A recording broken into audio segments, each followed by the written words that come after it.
time last year, we were all getting ready to witness. Were we even getting ready? We were just ready to see the transition from the 7th to the 8th Parliament. And then the scenes that unfolded in Parliament marveled the world, not in a good way. We were shocked. But here we are, we've come this far.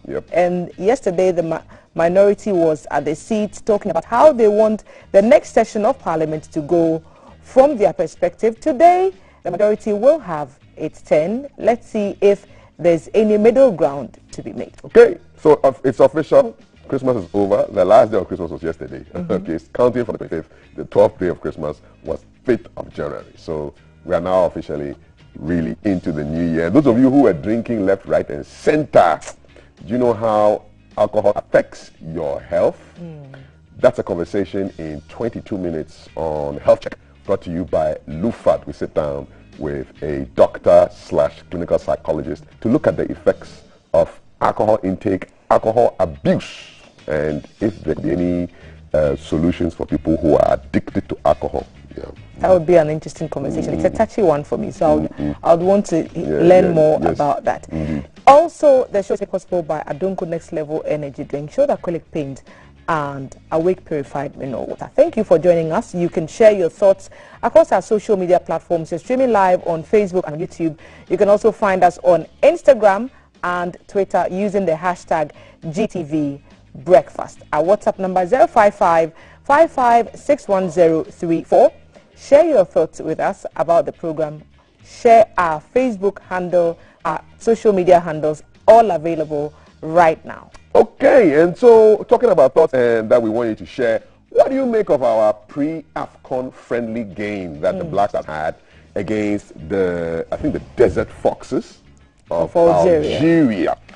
We went down 3-0. Unanswered goals. Yes, 3-0. The first half was 1-0, and then second half between the 74th and the 79th minute, 2 goals were conceded. The good news is that it was just a friendly game. It doesn't count? Yes. AFCON. Yes. Does it tell us what to expect and the form of the team going into the tournament? Remember, AFCON is live on Sunday, the 9th of January. It will be live on GTV Sports Plus. Hey, GTV Sports got verified on Twitter over the weekend. Big time. So blue tick. So follow GTV Sports Plus. It's at my GTV Sports Plus on Twitter, verified account for all your authentic scores, results, and everything AFCON. So what does it mean for our chances? Algeria is a fairly good team. They're the best team in Africa. They are a North African team. So it's a good test of our readiness ahead of the tournament, I would think. So I'm glad we even chose to play them because they are the reigning Arab Cup champions, reigning AFCON champs. So this is a big team. They are the 8. They are the 8. So it's good we test our strength against big teams. Don't go and bring some small team from some. 3-0 is hard. Because what does it do to your confidence ahead of a big tournament like AFCON? We want to end an almost 40-year drought, and this is how we start on. But hey, keep going, team. We are still praying for you. We are still supporting you. You still have our hearts. So just score everybody and bring the cup. Indeed. Bring the cup home. Wakini says they want the cup. Snake says they want the cup. Forget all this.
used to work in their country, this Western country, and so many issues there. And for that reason, you know, the person was working here right now. And the person is here, and the person was always complaining. Ghana taxis are bad, the roads are rough, the weather is too hot, and this, that. Like every day the person is complaining. And I mean, in myself, I couldn't tell the person, but I was like, but then why didn't you go back to your country? You know, that advanced, beautiful country. I mean, if it's so better off. Well, fast forward, about 7 years down the line, this person, it obviously wasn't happy here, and so eventually moved back to the country. Wonderful, great life. You know what, 2 years down the line, after the person went back to their country, I had a phone call with this person, and guess what? The person was again, and this is not working, and that is bad, and this is bad. You see, so the problem was not the location, the problem was the person. And this person was so unhappy, you know, was bitter, was always angry, missing opportunities, having all kinds of issues. Stop complaining. Stop complaining will destroy many things around you. When there are problems around, you can choose to find the good things that are working.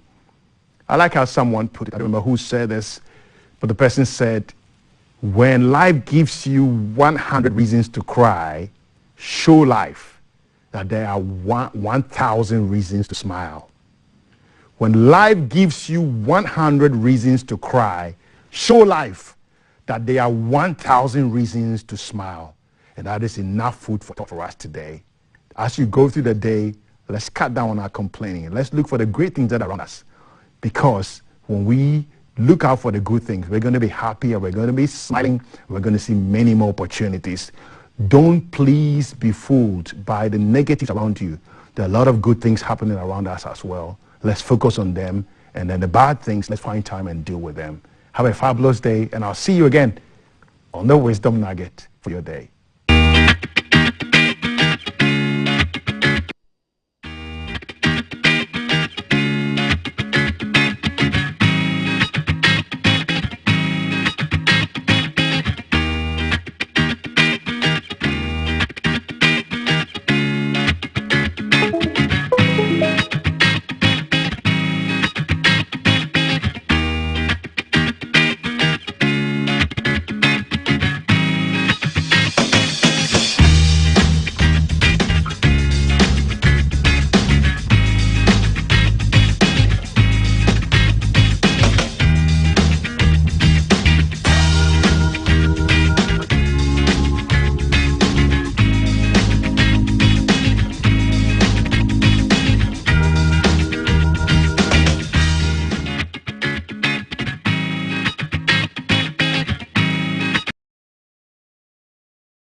Watching GTV 616, 14 minutes away from a conversation on alcohol and health. Booze and health. Done. Yeah? Akbet and health. All right? That's coming up on Health Check, brought to you by Lufat. But for now, we have our social media trends. At the top of the trends, of course, we're talking about the Black Stars game against the Algerian team. The international friendly ahead of the AFCON, which Ghana lost by 3-0. And a lot of people, myself included, are not happy, but a true reflection of where we are, or just a camouflage, sort of, to throw everyone off, to let them think we are some way when we are not another way. Well, let's check out what happened. So we lost. So highlights on your screen. There was a 10 over there. One on goal. Was 1-on-1. Ooh, okay. An own goal in there as well. The second goal was an own goal. Well, let's see. Let's see the way they play. Oh. So the first goal came quite early in the first half. Good defending. Yeah, so this was a... That was... That must hurt. That was some way, yeah. That must hurt. So that was the first goal, Early, as early as the 7th minute. And then we managed to hold it down all the way to halftime. And then in the second half... it fell apart. Yep. I'm wondering where this game was played. The pitch is of such great quality, you know. It and I'm seeing a lot in, of Arab looking. yes, Probably they're so still up there in their so Abu Dhabi. it could be in Abu Dhabi, Yes, or it could yes. also be closer to the tournament venue, which is Cameroon. So we are hearing that it was played in Doha. Cute girl. This is so me and my goddaughter wearing her mask respectfully in the stands, watching the game, against the Black Stars of Ghana. And the friendly game, so it does not count towards where we are going in the AFCON journey, but a test of the team's readiness ahead of the tournament. Algeria, tournament favorites every single time. Strong team. A favorite to win every single AFCON. Mahrez from Algeria, Riyadh. Who? Mahrez, City. Mahrez. Riyadh Mahrez, I think so. Okay. Yeah. So bad news is we lost. Good news is that it's just friendly. Other players preparing for the 2021 AFCON tournament. What kind of treatment is this? Yeah, some kind of heat massage Suction. business. Yeah, suction business. And what is that supposed to do? Okay. It doesn't look. It looked like a pizza, you know. It looked like a pizza to me. But it doesn't look very, very. Looks like it must hurt. These are heat burns. Well, suffer to gain now. What are we suffering for? No. We'll bring somebody in on health check to come and go through the benefits of this action. Didn't Jesus take all the suffering so that No, we this could one will not be Jesus suffer? matter. This is football. So yeah, but yeah, they're training. They look like they are serious. They want to win. They want to retain the trophy. Let's not get too Always excited. a hungry side. Yeah, let's not get too always a excited. hungry side. It's just. Thomas Partey fails to score for the first time as Black Stars captain. Before facing Algeria tonight, the Arsenal midfielder had scored a goal in each of the 4 games he captained the Black Stars. So not a great game for Thomas Partey there. Not a great game for the Black Stars, period. George is saying Ghana and Algeria are in different places. Algeria have been consistent since winning AFCON 2019. Black Stars are virtually raising a new team and need more time together as a group. This performance with just a day's training together should not cause panic. More work. Yeah, I like kind of measured. I like the jerseys though, you know, really nice. They look like some kind of the goal, so that we shine, It is see, so. in the Black Star, because we should remain hopeful. Don't mind that Peter Drury commentator, British guy who says Black Stars are the only stars that don't shine. He should keep his mouth shut. We are going to shine and we'll show him. He didn't just talk about the Black Stars, though. He talked about another team. But that's a conversation. But he said Black Stars don't shine. But that's a conversation for another day. Honestly, we don't agree with him on the Black Stars one. But the other one, don't defend him. The possibilities are endless. The other team, know about Black who Stars? knows? You should leave us alone. That old this, and old something. See? Old Akplan is very nice. I hope you've registered your Ghana card. That's Akplan. No, I have my Because Ghana card. there are still long queues at registration centers, and even the measure which you have to do on your phone and then have to present at the network communications telecom office, huge crowds. No mask in sight. Yeah, it's not no fresh. social distancing available. Listen, I interviewed somebody on the way here to work. He says people get as early as 3 a.m. Why? to queue because they know that when it's 6 a.m. there'll be more people there, so they're trying to beat the queue. And I saw it with my own eyes. And I don't understand why we have to queue for everything in this country. Everything. And the deadline is in March. Look at the scenes. Where is the social distancing? It's outside. Oh. out in the street. Yeah, this is just not on, and we want you to share your experience. Is this happening just in Accra? In other parts of the country, is it more relaxed? When I went for the Volta Fair in the Volta region, the MTN was doing their registration at the venue, and it was just and you relaxed. took advantage? I did not take advantage. Exactly my point. So we were in Cape Coast for Farmers' Day. You took advantage. And I did mine in Cape Coast because the tent was virtually empty. There has to be one sane person here, so congratulations. That would not be me on a regular day, but here we are. Well done, well done. Because the queues are just ridiculous. And I shiver for what the older members of the population would be doing. You know, the above 60s, the above 70s. Yeah. Are there measures in place for the vulnerable? They should come home. Will there be measures in place for physically challenged people? Because you definitely do not expect someone in that state to join that fray just to get their SIM card registered. Is there an alternative? Thelma. And the telcos should give us answers. We should bring them here. Creative thinking. Catholic Church, for invalids, people who can't go to church, the communion comes to them. You understand? So you are home, in my church too. and the communion comes. Anglicans do church, that. So Methodists do it as well. Communion comes home. So some of these things for the old people, the invalids, the machines are calm. It's just creative thinking. People, you know, it's not, this QQ business. It's not good enough. I mean, in the 80s, when you were not born, we used to queue for. I'm an 80s baby. Hello. Uncooked kenke. I heard to those go stories. and cook it at home. But those were the 100 days. Now, come on. Famine. You know, why can't we do everything on our phones? Technology has grown, and these things should be possible. Yeah. I mean, the queues, they are just sad, and I don't know how I'm going to take my Grandma to that. So, yeah, no, you must come to her. I would rather she doesn't have a phone than to catch COVID. Or you register 2 and give her in one. 2022. Register 2 and give her one. Finish. Good shout. Perhaps we'll do that. We're being creative. So I'll just register. I have it's already registered. Yeah, there's more. Australia, that country is a serious country. You don't mess around. When it came to COVID, look, Australia shut everyone out. They didn't care which country you were coming from. They said, stay in your house. Even their own citizens.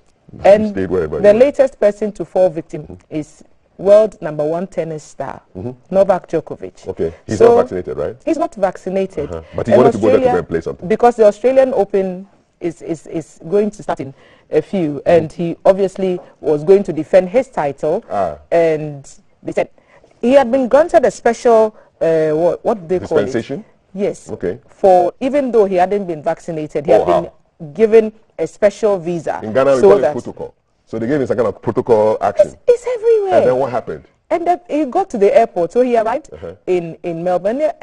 Nah. Solid. This is when you have not been vaccinated, and so they couldn't let him in. And for 10 hours, Novak and his legal team, it was a back and forth. Serbia's president got involved, called the Prime Minister, Scott Morrison of Australia, and the guy said, Lovely. Stood his ground. The system is working. And said no. The institutions are working, so he was sent out. He couldn't come to the country. He's going back. Just get vaccinated. So the story that I read on BBC about 6 hours ago, he must be on his way back. So he flew in from Dubai. I don't know how long a flight from Melbourne back to Dubai is. Let me tell you, but if it's very long. It's very long. So he's probably on his way back then. So that's a joke. Look, they imposed restrictions even at the time their own people were crying and saying this is too much and we have to learn to live with the virus. And they said, well, no, everyone should stay at home. The systems are working. Meanwhile, in France, the French president said he's going to piss off, those were his words, all the unvaccinated. They say his talk is unpresidential. You can't be saying things like that. President, how can you? No, but actually, sometimes action. I mean, Jesus went to the temple and started whipping people. So what is action? Yeah, action. Any more friends?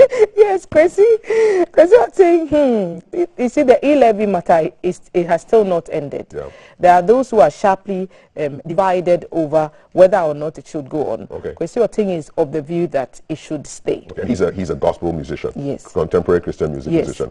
Okay. Yeah, that's his view. So what's the problem? Why are people blasting him? But everyone, let's listen to what Kwesi said, and then we'll be back to talk about it. Well, so what's because I feel like I'm contributing something. If money doesn't leave you, how does money come to you? So I mean, maybe because I feel like I'm contributing something to the country, and it has nothing to do with politics. But the country is so divided such that when you express any opinion that is pro-government, because you're an MPP or something. I'm a Ghanaian citizen, and I believed in Akufo-Addo's policy of free SHS in 2020. I believe in a national cathedral. That's what I voted for, not as an MPP, but as a person that believes in the policy. The national cathedral. It's some of the things that pushed you to vote for them. Yes. Okay. And I thought that if they started initiating. Zion Felix for the video. And Kwesi was talking about coming into politics. Momo. Then he brought in National Cathedral. And free SHS, which are all also quite emotive issues. So you have three very emotive issues in a 1 minute video, and social media is, but what I don't like is the insults, Somebody expresses his opinion. View. That's it. You can by all down on means the insults, you can by all means disagree. Yeah, it's but not fresh. I It's not mean, cool. everyone is entitled to their own opinion. The law guarantees people to have freedom of opinions, freedom of expression, association. They can belong to whatever group they desire to be a part of, so long as that group is legal, and they can express whatever opinion that they can, so long as that opinion is legal. So let's leave people to be who they are, and then let's disagree, but disagree respectfully. It is so. That's all I would say. Like I disagreed with you when Amate it fell down, and under the anointing. And FIFA agreed with me. FIFA agreed with me, so my agreement was more than your disagreement. Yeah. There are details of that, the South African protest or complaint. So you can go check it out online. FIFA is giving reasons why they threw away that complaint. Yep. So check that out. All the stuff that we've talked about, you can tell us what you think about them across our social media handles. Remember, we are streaming live on Facebook. We are also streaming on YouTube. Our WhatsApp number 05555 is also active. And you can reach us via our Twitter and Instagram handles using the hashtag GTV Breakfast. The conversation on alcohol and health and all the booze you've had and people have had and perhaps I have had over the holidays, how is it going to affect our health? And how can we make better choices so that we live better, improved quality of lives? That will be coming in about a minute or so, so you don't want to miss that combo. But send your questions ahead of time to our WhatsApp number, and then we can put them to our experts to see some answers for you. Yeah, brother. We'll see you soon. Alcohol and booze and health in 2 minutes. Don't go anywhere. You're watching GTV. Live from GBC Studio 1, this is the Breakfast Show.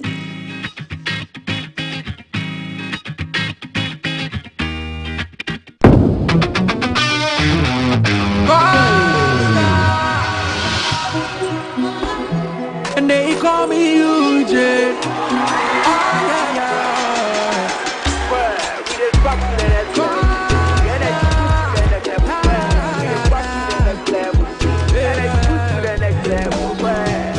When you need a shoulder to cry, run on my pampers, so we try what you side. Let bygone be bygone. I didn't see what the bottom go do. We go straight to start. I'm gonna take you to next level. Oh my baby, oh yeah. The energy next level. My baby, oh yeah. I'm gonna take you to next level. My baby, oh yeah. I don't code next level. Excessive drinking can be detrimental to health. Not recommended for persons under 18 years, lactating mothers, pregnant women, and people sensitive to caffeine. This advertisement has been vetted and approved by the FDA.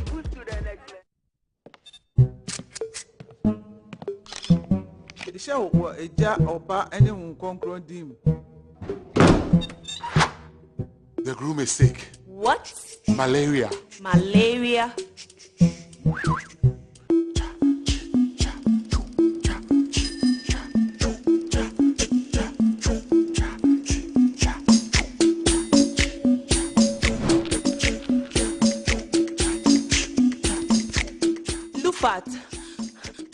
Lufat.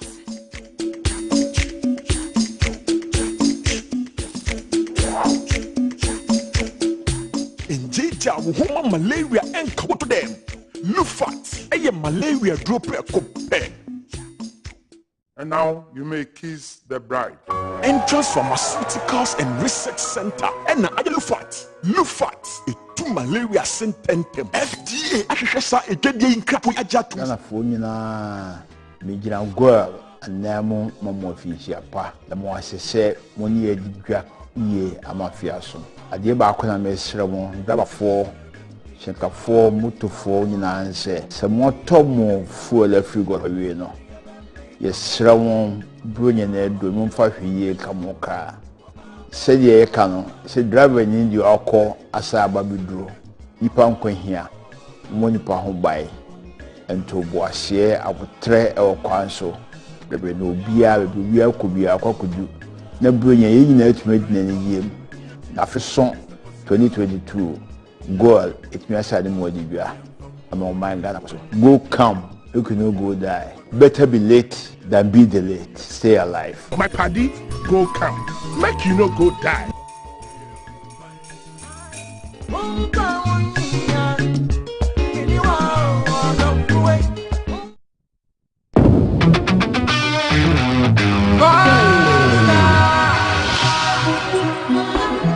And they call me UJ.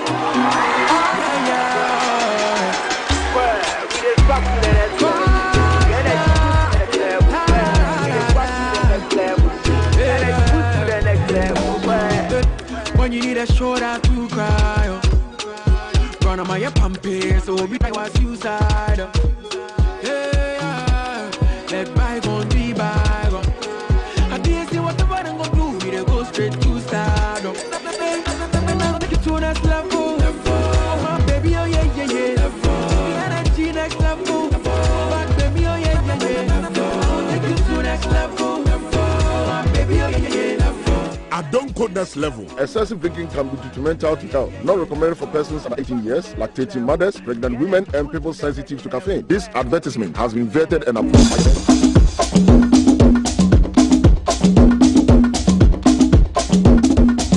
This is the breakfast show.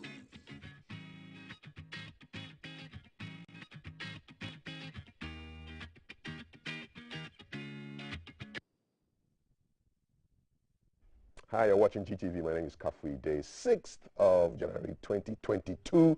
Still to come, we're looking at what the majority's approach in 2022 will be in Parliament. That's the conversation that Thelma will be sitting down to have with the second deputy majority whip, MP for Tolon, Habib Idrisu. You want to make sure that you are part of that conversation.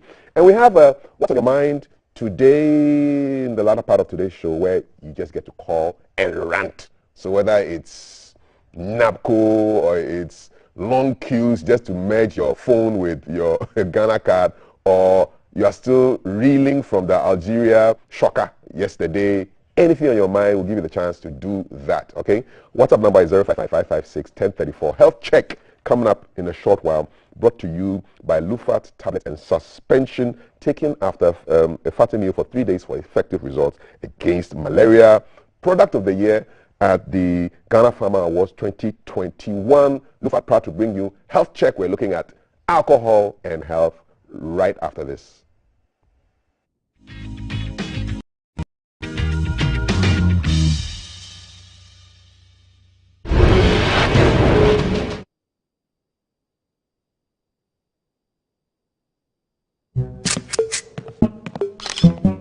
The show was a jar of bar and a dim.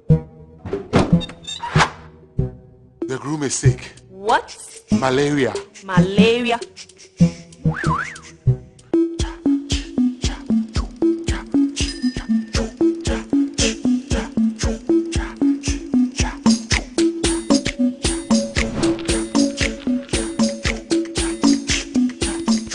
Lufat.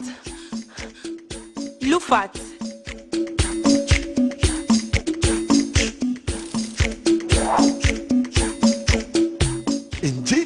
Malaria and Kawon to them. Lufat, a malaria drop a cope. And now you may kiss the bride. Entrance Pharmaceuticals and Research Center. And I Lufat. Lufat, a two malaria sententem. FDA Shesa a Jedi in Kratoi Ajatum.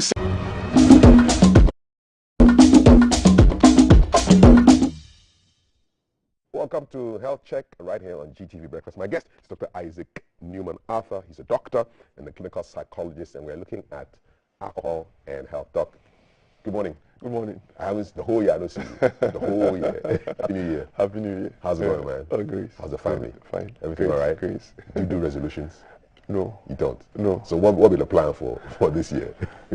I think I have a long-term goal. Okay. And every year. Okay. You work towards it. Nice. So I don't do that. Nice. Year, no. You are thinking long term. No. So I have plans, and I'm working it out. You're putting your I'm working it plans. out. Yes. Excellent. I'm looking forward to this conversation. A lot of people are looking forward to this conversation because it has to do with alcohol and health. There's a lot of drinking goes down towards the end of the year because of the Christmas, at the end of year, New Year parties. And we just want to explore the link between alcohol and health. We'll just start with a dumb question. What is alcohol really? Usually for carbohydrates, it's broken down, through a process, maybe distillation, ethanol, and that is the outcome. And there are a lot of alcohols with other things, depending on what they used to make it. So, for example, red wine, you have some grapes and all that. So you may have the ethanol portion plus the other ingredients that is in combination, with the ethanol. So any bottle of drink you pick, you realize that there are components in there. That is what creates the difference between various drinks. Okay. So you have the ethanol component, then also through the process of fermentation and all that, distillation, fermentation and all that. So you have the ethanol component plus the other components that makes up the drink. So if you pick a bottle of drink, it has the ethanol component plus other components. Is it the ethanol that does the action? So the problem is there are two components, right? So the ethanol component is one bulk, then the other components. So the other components may have their own benefits. Okay. The ethanol is what does the damage. What are the benefits? What are the other benefits? So for example, red wine. People talk about the benefits of red wine. Protects the heart. It may protect you from having some strokes. It may help you burn fat. And all that. So that is because of the other components. So you realize that in most of the drinks we have in Ghana, in other parts of the world, the focus of all the the business is about the other components. So if you were to take the ethanol portion from all drinks will be beneficial. But the ethanol component is the issue. And that is what people like because of the effect on the body. What are the effects of the ethanol So all the euphoria, the happiness, yes, the pleasure, and all that because of the impact it has on the brain. Okay.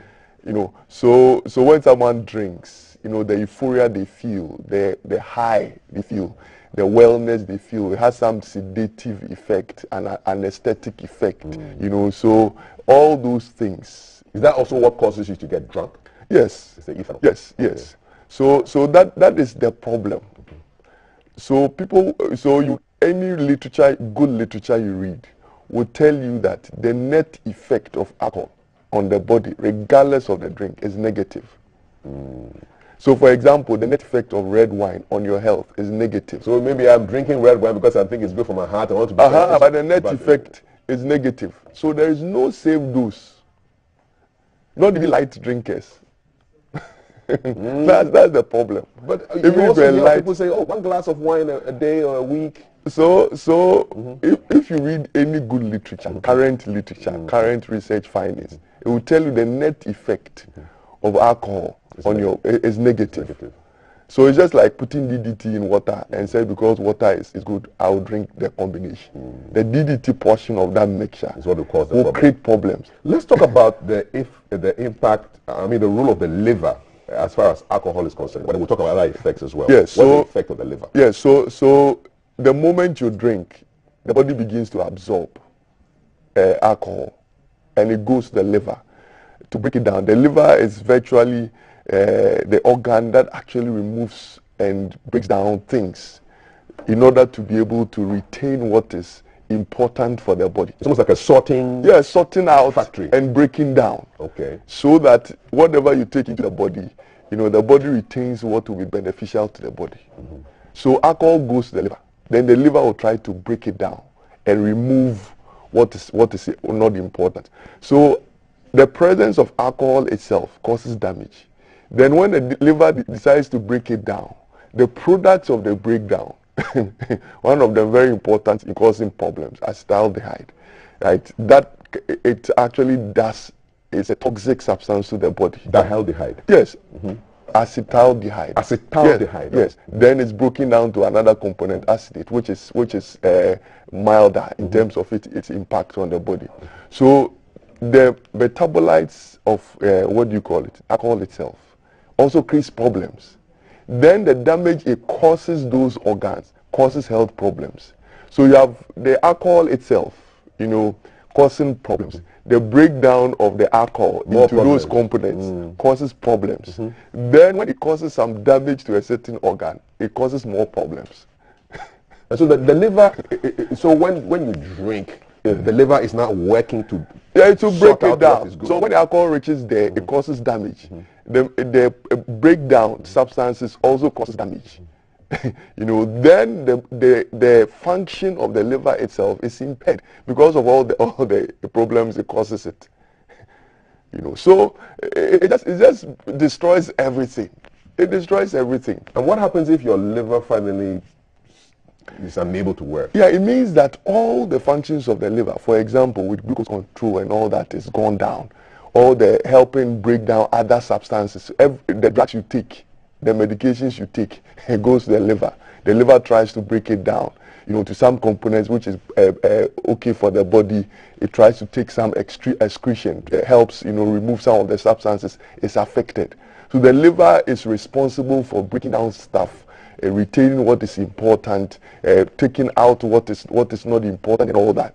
It does that. Then regulation of sugar and all that. When you eat and you are fasting, the body stores sugar so that it actually releases the sugar back when there's not enough sugar.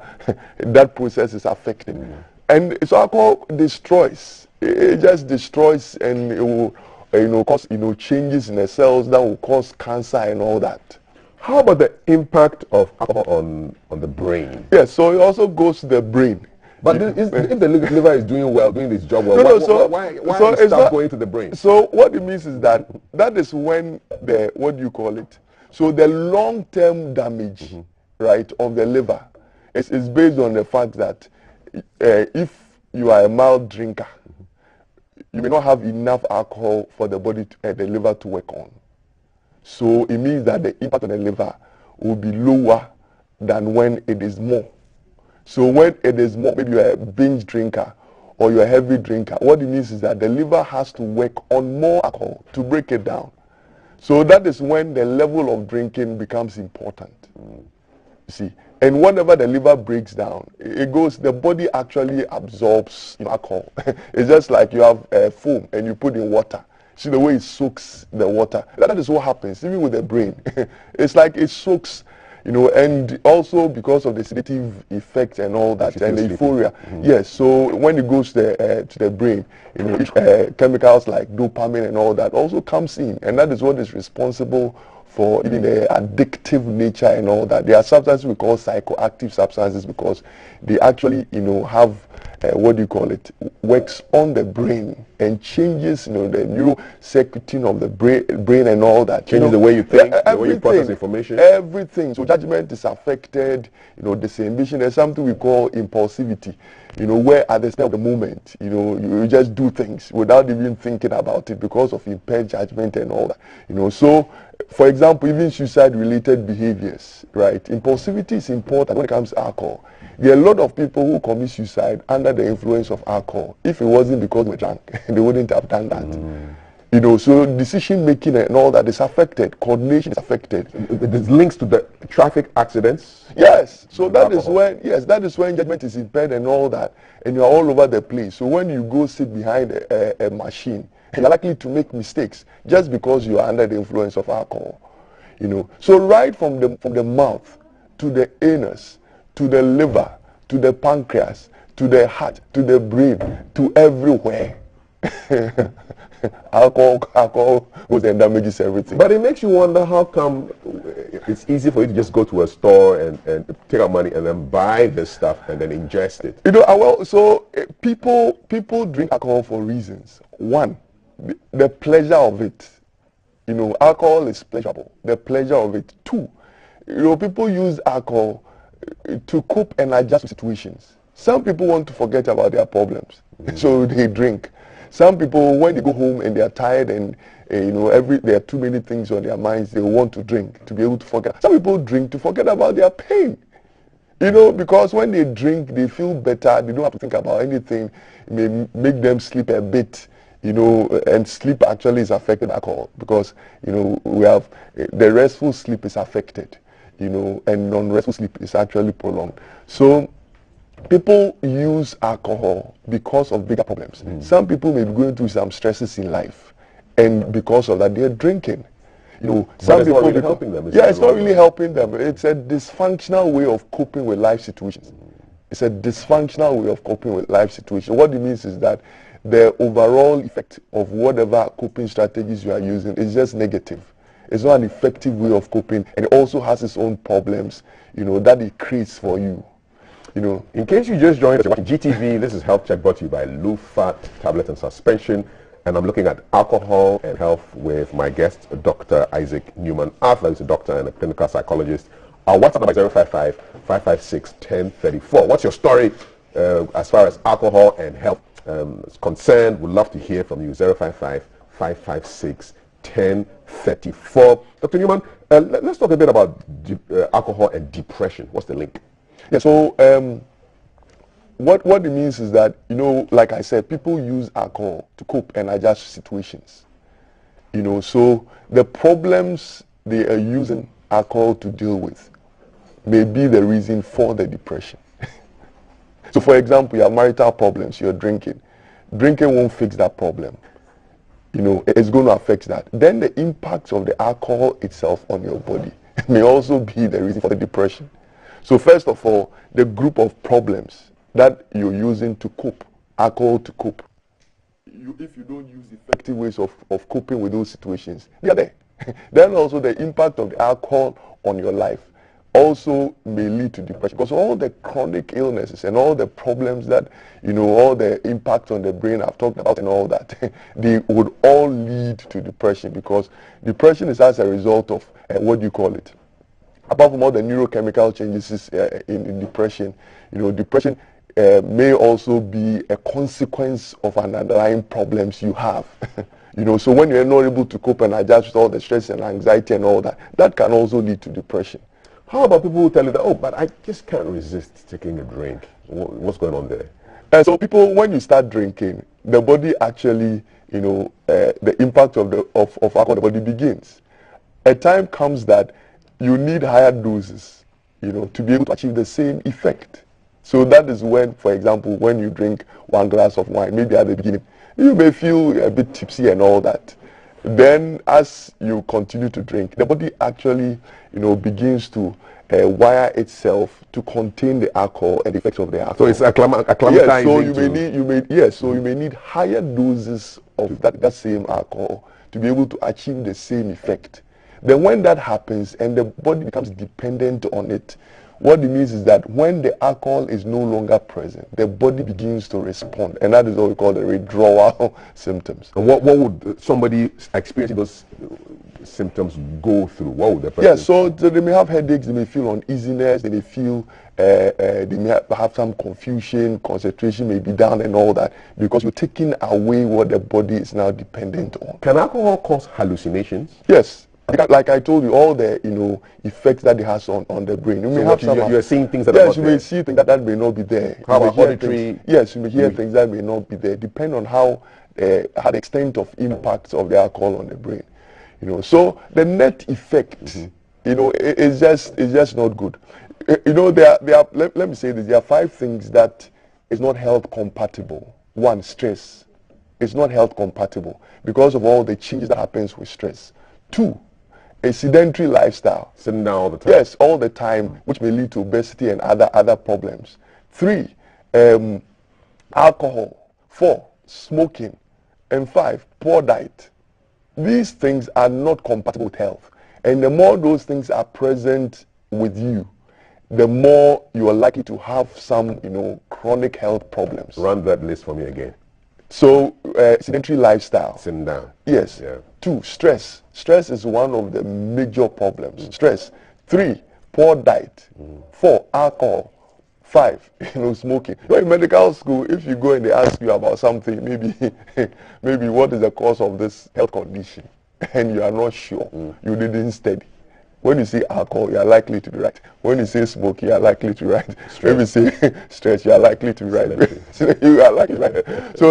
So when you keep saying these things, then they will say, oh, next, because you don't know what to do. So those things actually destroys health. So if there's something that anybody wants to do to maximize their well-being, you know, throughout the year, if you have health goals, the things you really want to work on, these 5 things you actually have to pay, and they're all behavioral things. And people actually use these things to cope and adjust with life situations.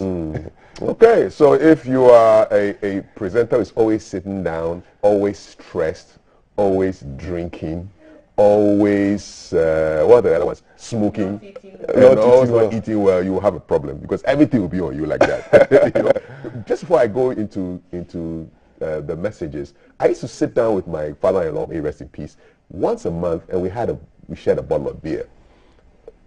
I wasn't addicted. Once a month, I visit him, we drink a beer. Was I causing harm? No.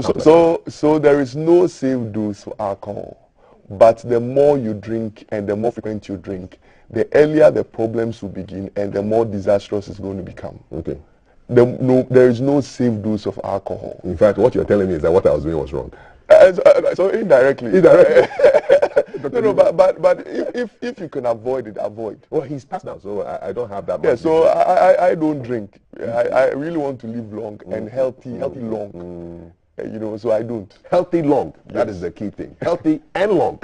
It's a short time for this segment to end, but let's go to Thelma. Do you have any long or short messages for us? Very long messages, I would guess. Because I see wine from Robert's chat, I'm just going to click on there. I take a glass of wine with my fufu on Sundays. Am I damaging my health? Well. How about Winston Churchill, who lived to his 90s, though he drank whiskey heavily? So healthy long. Accra. Healthy long. If you want, so you may live long, but it may not be a healthy long. Yeah. And Winston Churchill was not a healthy man. And you're not Winston Churchill. So Yao Churchill.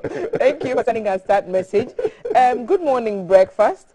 Please ask the doctor for me. Is it good to take alcohol? He's just said an emphatic no. So here's more message. If alcohol is actually not good for body, what about the foods which contain alcohol, like kenke, banku? I actually like this question. And those fermented food which contain alcohol, should we avoid eating those? Silas is asking from Manchester. Carbohydrates, you know, the body, you know, in the gut, you know, alcohol, you know, because there are bacteria and all that, alcohol actually is produced and all that. So the body has a way of dealing with those things safely.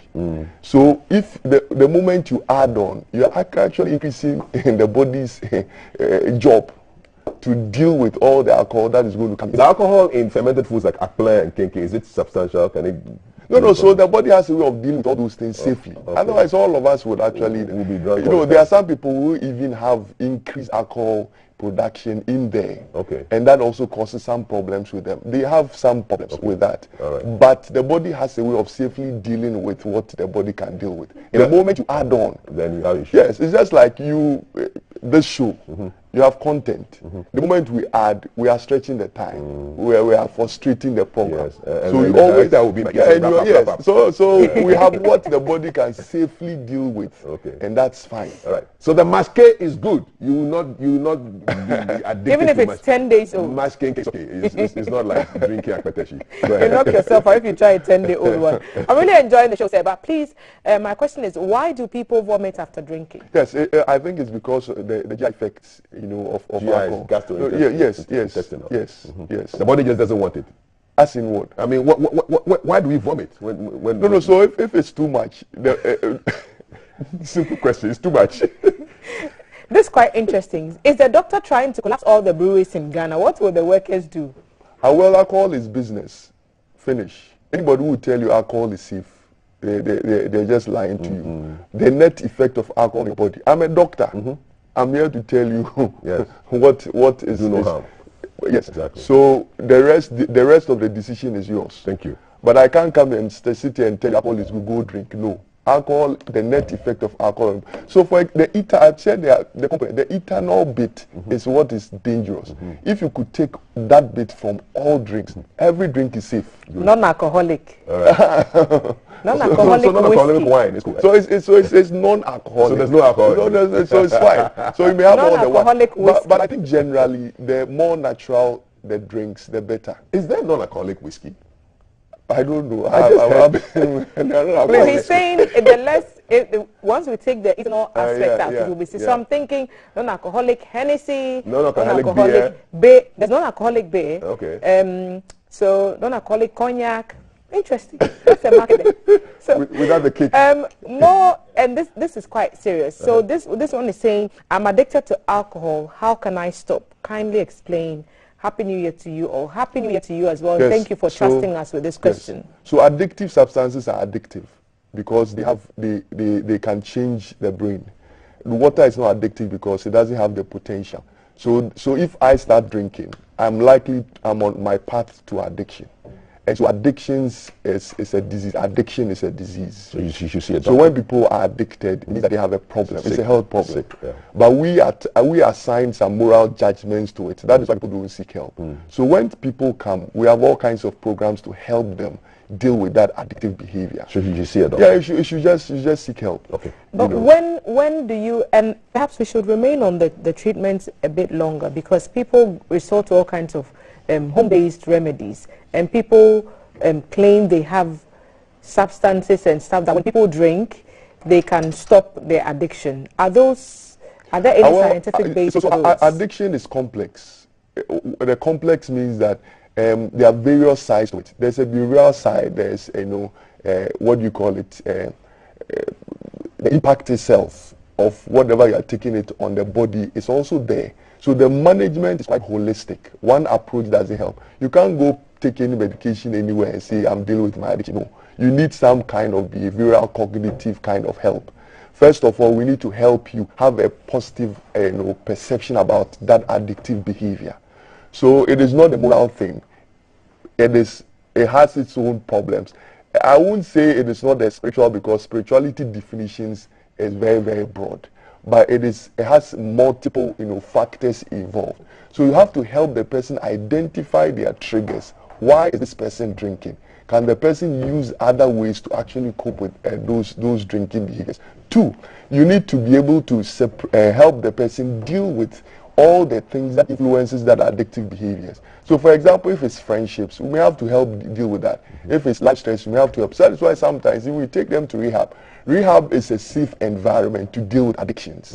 So if someone is really addicted to drinking, we may take them into a safe environment, take them away from all the things that influences those drinking behaviors, then put them into some programs to be able to help deal with both the edge of drinking the alcohol, all the issues around the reason why they are drinking, even the health implications, the changes that go on in the body about that alcohol will help the person actually deal with all those things. So it's an extensive kind of program to be able to help them deal with that. I have a few follow-ups. As a person who drinks, when should you know that you've crossed the line? And when should the third or the second person know that this person has crossed the line and needs help? Okay, so the moment you start drinking, you have crossed the line. 1. 2, the moment you realize you actually is affecting your health.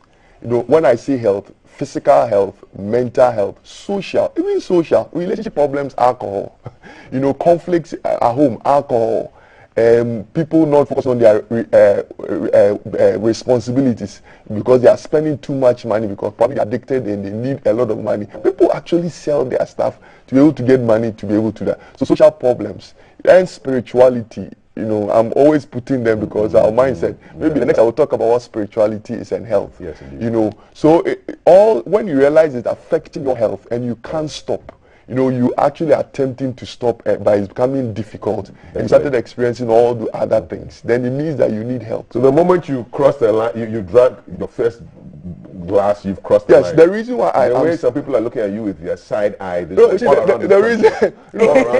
reason why I'm saying that is nobody sets out to say, I want to be a drunkard. Nobody does that. Okay. If you don't start, the most effective way of dealing with an addiction is not to start at all. Okay. Okay. I actually have a few other follow-ups. I will leave that and consider. What's the difference between real alcohol and methylated spirit? Besides, why do we have red wine healthy for our heart in our societies? Well, the first one I can't answer because I have to look into it. But the second one, like I said, you know, alcohol, the components, when you say red wine has other components that is beneficial to the body. It also has a component that is not beneficial. Is it possible to extract the beneficial? So that is the problem. You see, the moment you take the ethanol out, people may not drink as much because the ethanol will make them hooked to the drink. I hope you understand. And especially in our part of the world where they add herbs to ethanol. It's even more dangerous because herbs itself has its own problems. So the liver. Yeah, because when you drink any herbal products, it goes to the liver. The liver has to always evaluate what has come in, break it down into what is safe in the body, you know, and all the processes that go on the liver. So herbs itself has its own problems with the liver. Yeah. Then the ethanol bit also. So when you combine the two, someone is using my ears that people have liver problems who have never drunk a day. Yeah. So the liver, there are things that causes liver damage. Here's a good one. Yes. What about palm wine? Natural. God made it. It's like coconut water. So what I'm saying is that any drink that has ethanol in there affects the body negatively. All right. Okay, doke. So a couple of more we're wrapping up. Okay, doke. I've been addicted to alcohol, but I just decided to avoid friends who make me feel like drinking. And believe me, it's the mindset which leads us to drink. So we should change our mindset. That's all. Thank you. So, why do some people react differently to alcohol than others? That's a good one. Yes. So people have there are some what do you call it? There are some enzymes and stuff in the liver that the body uses to break down alcohol and all that. And so there are genetic differences in people's response to anything that you put in there. You know, when it comes to impact on the brain, on the heart, we all have, you know, genetic risk. For example, I don't have a genetic risk for hypertension. Because of that, all the things that causes hypertension, I may develop hypertension even without genetic risk.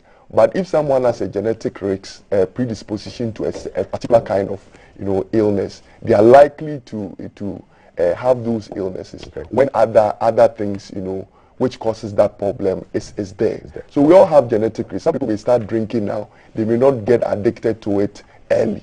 Others may start and yes. So we all have different genetic risks too. All right. Many things, yes. Okay. Thank you. Come on.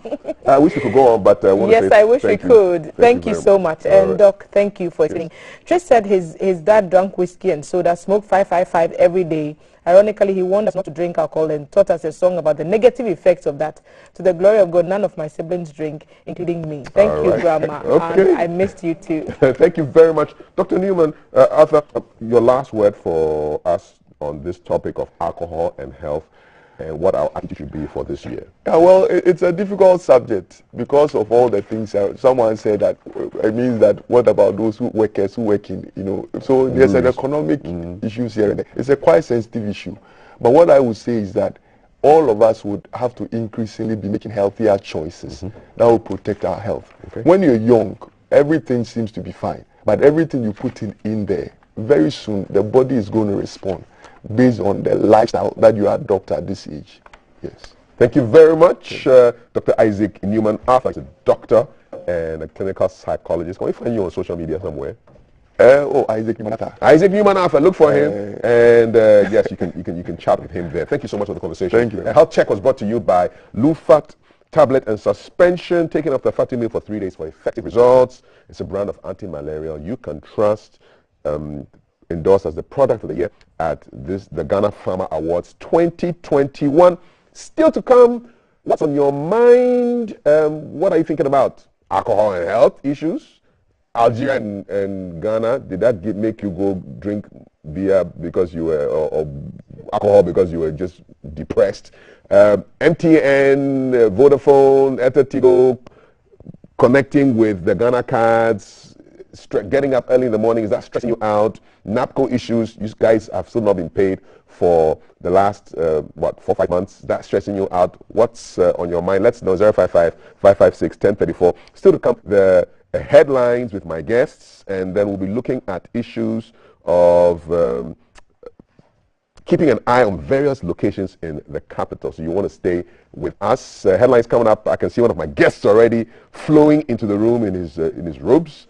Sheikh Ayumiya Shaibu will be on headlines in a couple of minutes. You stay with us. This is hashtag GTV Breakfast. Happy first birthday to Libasiye. God bless you. Stay with us.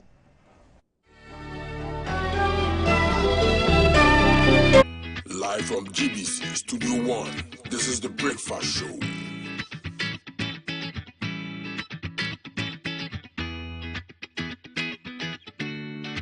Good morning, my neighbors. Good morning. Good morning, everyone. Good morning. It's a good morning, and we serve you breakfast. Not just any breakfast. Sizzling healthy.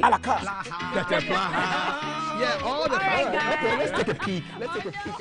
I brought my spine. There are certain things that we do to help the children with their brushing. And there's much more on offer on GTV Breakfast. You want it served buffet style? On-site restaurant. Complimentary breakfast? Off of your plate chicken vegetables. So in my lifetime, I haven't seen Ghana Black Stars being an African. Can I show what is written on the box? Yes, definitely. Where's the Just camera? stand and turn. So what's your pleasure than Botras, yeah? At that time of the morning.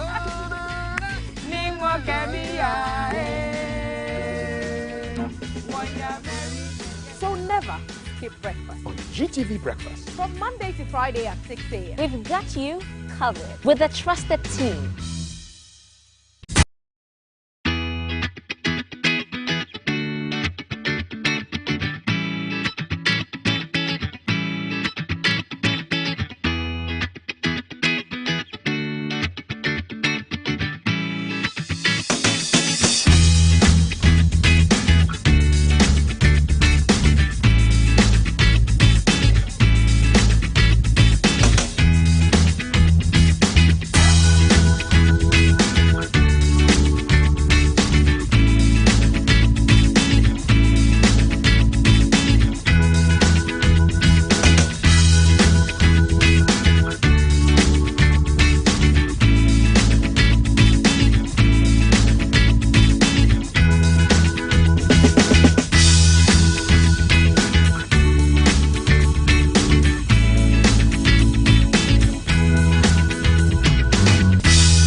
Good morning. It's a good morning, and we serve you breakfast. Not just any breakfast. Sizzling healthy.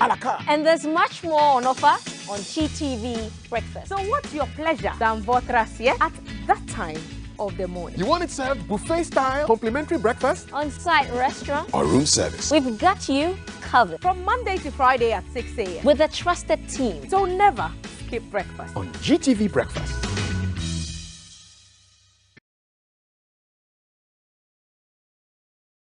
Breakfast Show.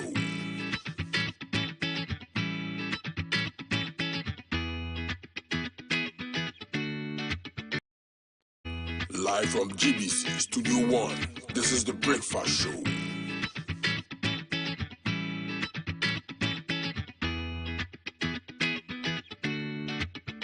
Good morning, my neighbors. Good morning. Good morning, everyone. Good morning. It's a good morning, and we serve you breakfast. Not just any breakfast. Sizzling healthy.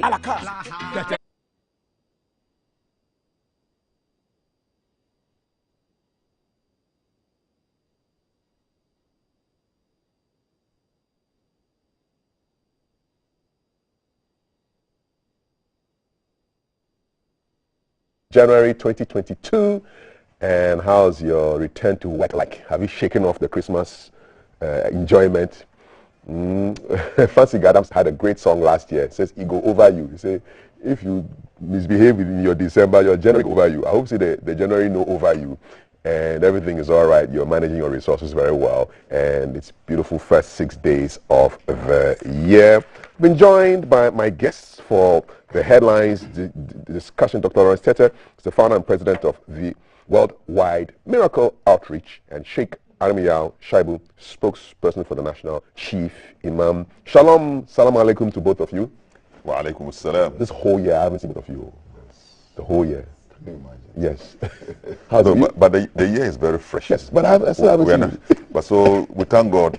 we've seen ourselves. Yes, indeed. Yes, yeah, indeed. I think we are less than 1 week in the very fresh year. We're thankful to God we are alive, and myself and Dr. Orinstete and you and all the members of the crew here looking very, very good. How did you enter the new year? Yeah, I entered the new year with great hope that all the difficulties of the past year, in spite of that, God has kept us together, especially as a country. I'm proud, however anybody wants to interpret it, I do not care, but Ghana is ranked first in West Africa as the most peaceful country, second in Africa, and in the world. And it's no small achievement. That's and I'm proud about that. We'll discuss that in our headlines today. Dr. Tete, how did you enter the new year? I know you had your very first watch night service. Wonderful. How did that go? It went very well. It was well covered. And I think I had a message for the nation that I delivered. For those who didn't hear it, please tell us that message. Well, the message was simply a message, an instruction that God gave to Solomon. After he'd finished the temple, he went to God in excitement, but God gave him an admonition that if my people who are called by my name will humble themselves and pray and seek my face and turn from their wicked way, then would he hear from heaven, forgive their sins and heal the land. And I said that if we do those 4 things, Ghana will be better. And that our humility is lost, our prayer lost. And I said specifically that in Ghana, Muslims and Christians live together in harmony. It doesn't happen anywhere in Africa.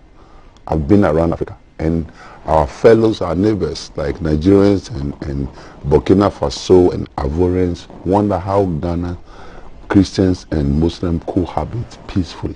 And I said, it means we are people of prayer, but these days we've forsaken the prayer aspect. And I also said that the third thing is that we're not seeking the face of God. Today, people are seeking their political party more than God. And so we left God, forgetting that the parties and the political leadership is transient. It doesn't matter how long one lives in any position we have a transient. And I finally said, we should turn from our wicked ways. Most of us have become very wicked, undermining people's hard-won reputation, destroying people's great work, and then we become so selfish and mass.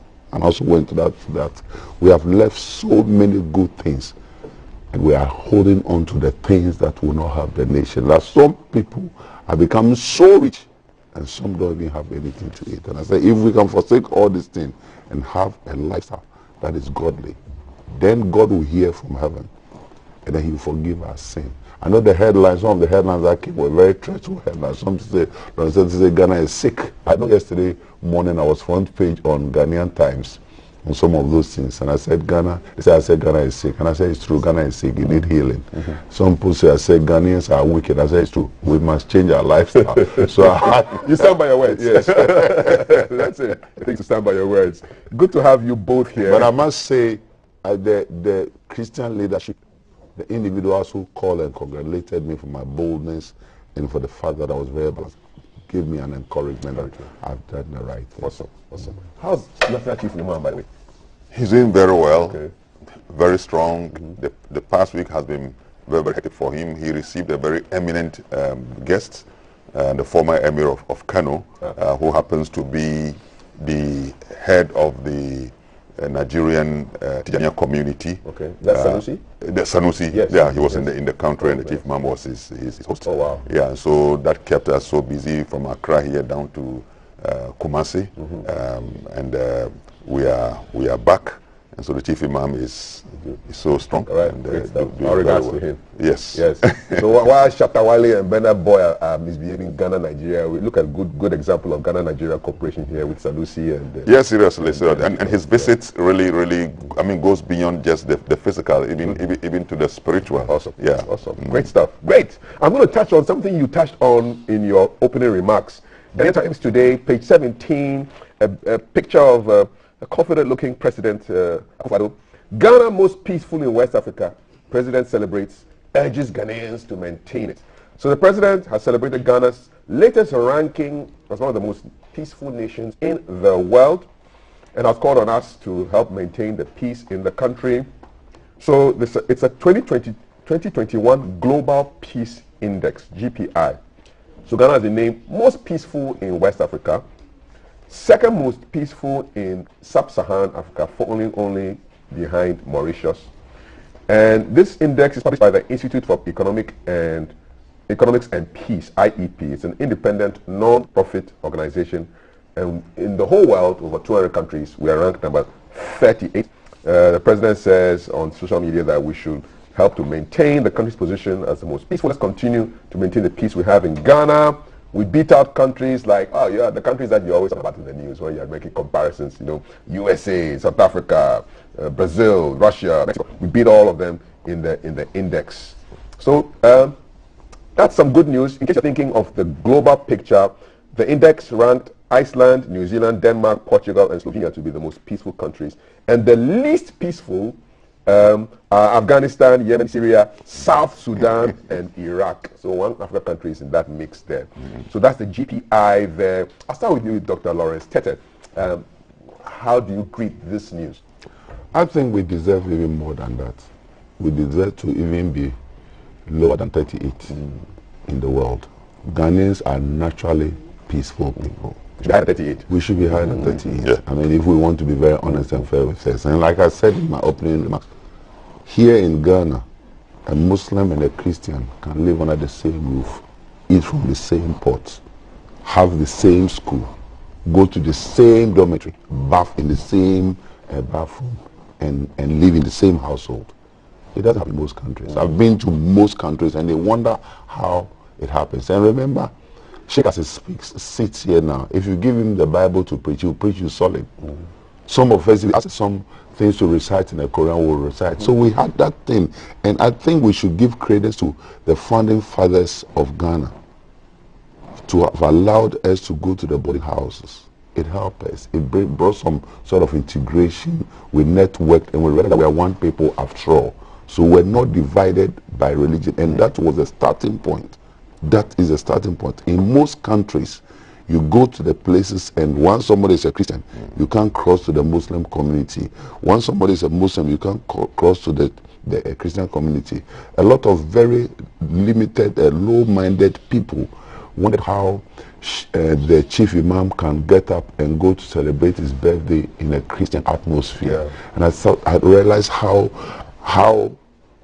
people lose sight of the great unity we have. And I think that thing the old man did was one of the wisest any leader, spiritual leader would have done. That he showed that we have the same God, we love God, and we are the same people. So I think that Ghanaians have done well, and that is why we have to be very mindful not to undermine that hard-won reputation. Ghana has a name. I studied in Europe, and I must say when it comes to talking about peace, Ghanaians are first. They know we are not violent people. Naturally, Ghanaians are not violent at all. We talk, we make a lot of noise, but we are not violent. And so I want to congratulate His Excellency the President, because he is the one who takes the first congratulation. And then congratulations to all the arms of government and to the people of Ghana. I want to say, please, let us all be peace ambassadors. If we make ourselves envoys of peace, and I'm saying this thing to every man, every woman listening to me, make yourself, let individual Ghanaians become envoys of peace, and we can all contribute to get Ghana a peaceful environment. Okay, thank you for that. Sheikh, what are some of the threats, what are the biggest threats to this peaceful environment that we are experiencing in Ghana? Yeah, I mean, it's obvious. I mean, politics is one of those. I mean, if we do not handle our political differences very well, and I think that's where we must give credit to both important and political leaders in our country. You notice during the past elections when MPP lost power and they went to court. Finally, when the verdict was given, Nana Akufo-Addo said, well, he disagrees, but he accepts it in the name of our peace. John Dramani Mahama has also done similar thing. So it means that when you have leaders who can go beyond their interests and look at the larger picture and say, look, this country must stand in spite of my worries. That is the best thing for the nation. So for me, it appears to me that how we have managed our differences is what gives us the credit. It doesn't mean that we never had challenges. We still, like, the reality of our country now is that we are a divided country. That truth, nobody should deny it. It is true. We are divided, but instead of the division, we have succeeded in managing it, and still, in spite of this, our country is still ranked above so many other countries in the world. And we must give credit to our leaders. In the religious circles, the same thing. We are different, diverse in our religious beliefs, and such diversity, if it's not managed well, can give rise to like in some other countries. Yeah. So that diversity in itself, if we fail to manage it well, can be a threat to our peace. And that is why I'm happy in Ghana we have been able to overcome such challenges. And dialogue, yeah, I tell you now, still we have very important Christian institutions that are reaching out to the National Chief Imam to establish a platform for dialogue. Chief Imam has moved, and Christian leaders are also moving when it comes to matters of peace. He's in the forefront, and other important Christian leaders also in the forefront, managing. Community clashes are still there, but the fact is that in spite of that, we are also managing it. As I speak to you, my own people far away there in Bawku are having their challenges. It's almost as if you are predicting my topic, because that's the next one I'm going to be talking about. Because communal clashes. Yes, yeah. It doesn't mean Ghana has never experienced. We will be liars if we say so. But the beauty of our country is that in spite of those differences, we have succeeded in managing. We have not broken down. Like when we bite, we do not even break bone, we don't cause blood to flow. All right, and we should maintain that. Yeah. What do you think? We are ranked West Africa #1, numero uno. I hope that will also stand when the AFCON is over. That will be not just #1 in West Africa, but the whole of Africa. But that's another conversation. #2 in the whole of Sub-Saharan Africa, right behind Mauritius. Number 38 globally. What are your views? You agree? You love it? Or you think, what is this? I just want to know your views. Right? 055-556-1034. Our WhatsApp console is pretty much open, and very soon Thelma will come and read these messages for you. Let's talk about Bawku briefly, because in today's graphic we're talking about Bawku chieftaincy clashes, accused persons denied bail. So an Accra Circuit Court has refused to grant bail to the 12 accused persons arrested for their involvement in the renewed chieftaincy clashes in Bawku. So the court, presided over by Mr. Emmanuel Esando, said the Circuit Court did not have the jurisdiction to grant them bail.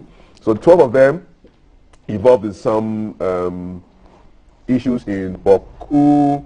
So clashes in Bawku over chieftaincy issues have been on and off. The latest was recorded following sporadic shootings prior to the Stampede Festival, leaving 2 people dead and many others injured. So there was tension that built up in the last days of 2021, and earlier on there were other clashes involving disputes over a chief who had passed 41 years ago. So they wanted to have the funeral celebrated, and there was disagreement in that part of the country. So I should just briefly, because you may have some more insight into this. What is the Stampede Festival, first of all, in Bawku, and what do you think is the issue around this whole thing? Well, I'm very honest to say that the Stampede Festival is not something that I know much about, but I know it's a festival that yearly comes up, and Bawku have had their challenges with respect to chieftaincy and installation of a chief and so on and so forth. We are told that the Mamprisi head overlord is the one who installs certain chiefs, and the Kusasis who are seen, as people who have come to settle, have come of age, and they also want to maintain their autonomy, and so they are resisting the attempt by anyone to install a chief for them. I hope that I'm right. And it has generated into some legal battle, for a long-standing battle. Probably we have not been able to settle it. And usually, such disagreements really find their fullest expression during annual festivals, where each wants to prove his power. I will do it. I will not agree. I will do it. I will not agree. And then, our young people very vital, very energetic, they're looking at a way to vent out their emotions, and if they are not managed well, that's where then the state comes in. Management is the key. Yeah, the management is the key. Look, I insist, and I think I'm not wrong. Conflict is part and parcel of our lives. There is no way you can have a world in 100 years that has not been any conflict. But such conflict, when we manage them well through dialogue, and in dialogue, like I always insist, you see, when you are doing dialogue, you put away your ego. If you come to dialogue table maintaining entrenched position and your ego is at the center, it is your pride which is at the center and not the larger picture. There's no mutual respect, mutual consideration. There is no view, about what is the larger good of society. I mean, look at us in this country. These are two great communities that have lived together for all. There has been intermarriages, and marriages are that which brings us together and maintain a bond. Yep. Yeah. So, assuming let's assume Ashanti and Ewe. If an Ashanti woman marries an Ewe man and they give birth to children, when there's a fight between Ashantis and Ewes, those children, where do they start? Exactly. Exactly the same situation between the former President Rawlings and his wife, Ewe marrying Ashanti. I mean, yes. Yeah, so when it breaks up now, if I happen to be that son, where do you go? Or that daughter, you see, you create a problem. Because you are both. I'm both. Yeah. I'm born Ashanti and I'm an Awe. Yeah. So even to my own brothers and sisters in Bawku, for example, I said, look, when it happens that way, I am that son who is a Kusasi and who is a Mamprusi. Exactly. So where do I go to? You see the problem you create. And once you sow the seed of hatred and it germinates. This is a seed of evil. When it germinates and it takes roots, generations after harvest will be. And that is why elders of today must be very sober. And I call on my own kings over there and elders over there. Look, sober minds should sit back. This problem will be solved, but Bawku will remain forever. Indeed. Until God himself brings the end of the world. Thank you. So I'm calling on them, sober minds should cease fire, and pleading with them as I speak for the chief imam. They should sit back. The conflict up or down is natural, it's there, no one denies it. But let's sit back. What is the best way that we can resolve this issue without losing a life? Good question. Sober minds must prevail. Yes. Looking at the history of Ghana, have succeeding various administrations handled chieftaincy well enough to deal with these issues? Because there's no part of this country where we do not have chiefs who have jurisdiction over certain matters. Have we really involved chieftaincy in our governance structures sufficiently? I think that in a way, I have a saying that emotions have no intellect. We've handled a lot of chieftaincy issues based on emotions. And let me say this again, emotions have no intellect. Once you become emotionally inclined, we lose sight of what we have to protect. It's like an offended man. Offended man destroyed the very thing they wanted. And sometimes in our bid to solve even chieftaincy matters, we become partisan. This is something that I get very concerned about. People want to, the lip services are much more than our talk. And so we should learn to walk the talk. And what do I mean by that? Like Sheikh rightly said, we use the youth and we are messing up the very things we want to protect. Once the youth are used, they stay a very long time. This issue has been going on for about 45 years now. It's nearly 50 years now. So you can imagine the range of homes that have been broken, friendship that has been broken, development that has been messed up, because the young are growing and they grow with that kind of unfortunate conclusion that you are my enemy. So I think government should learn another strategy that we can help to build the consensus. And remember, it doesn't matter how much of pride we take in becoming a peaceful nation. If one minute part of our community is not peaceful, it affects us. Indeed. And whether we like it or not, the people of Bawku are connected to the people of Accra. Definitely. And Kumasi and Central region. So by the time we realize it's scraping into it, we need to be very much, it must be managed well. I will say that government should involve religious leaders in matters like this. Sometimes you'll be surprised the religious leaders have the spiritual capacity to solve certain problems, because it's not all the problems that will solve politically.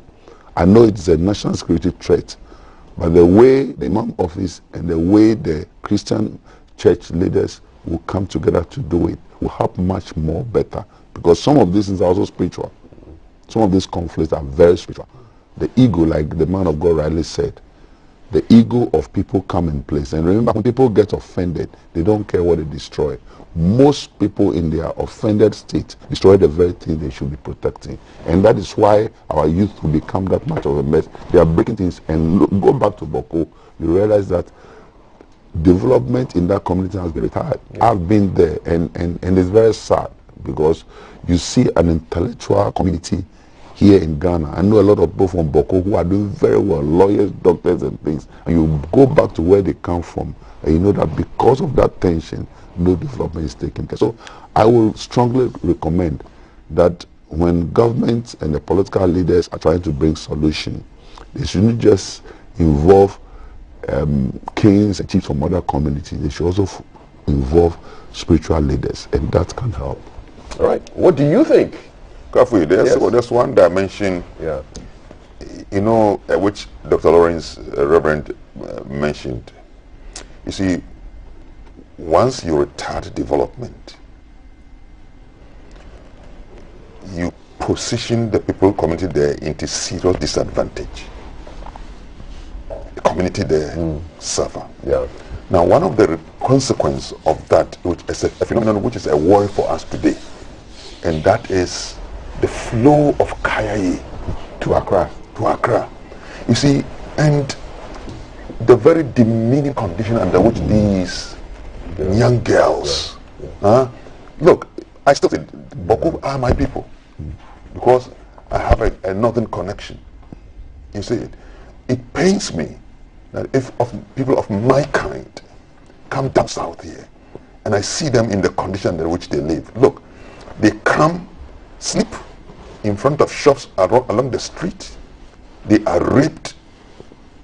They give birth to children on the street, breastfeed them on the street, bring them on the street, feed them on the street, everything on the street. They sleep and live under very inhuman conditions in this country.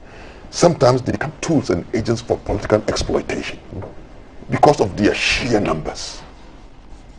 You know, why don't we create a condition for them to remain home in a more dignified condition? So that aspect of how we do not handle our conflicts well and place our community into such serious disadvantage is a matter for reflection, sober reflection for our leaders. So you've drawn the line, you've drawn the link between what has been happening in Bawku and other areas of conflict to what we see here in Ghana, because it's a direct link. If you see a Kaya here or Kaya you here, there's a link all the way to a community that has been starved of development. Seriously, I drove my daughter to Aboboloshi. My wife passed on for a long time and I didn't get married. So within the period, occasionally, and I like taking vegetables in the morning. So when it was exhausted, I drove. And that day I drove with my daughter. We went around.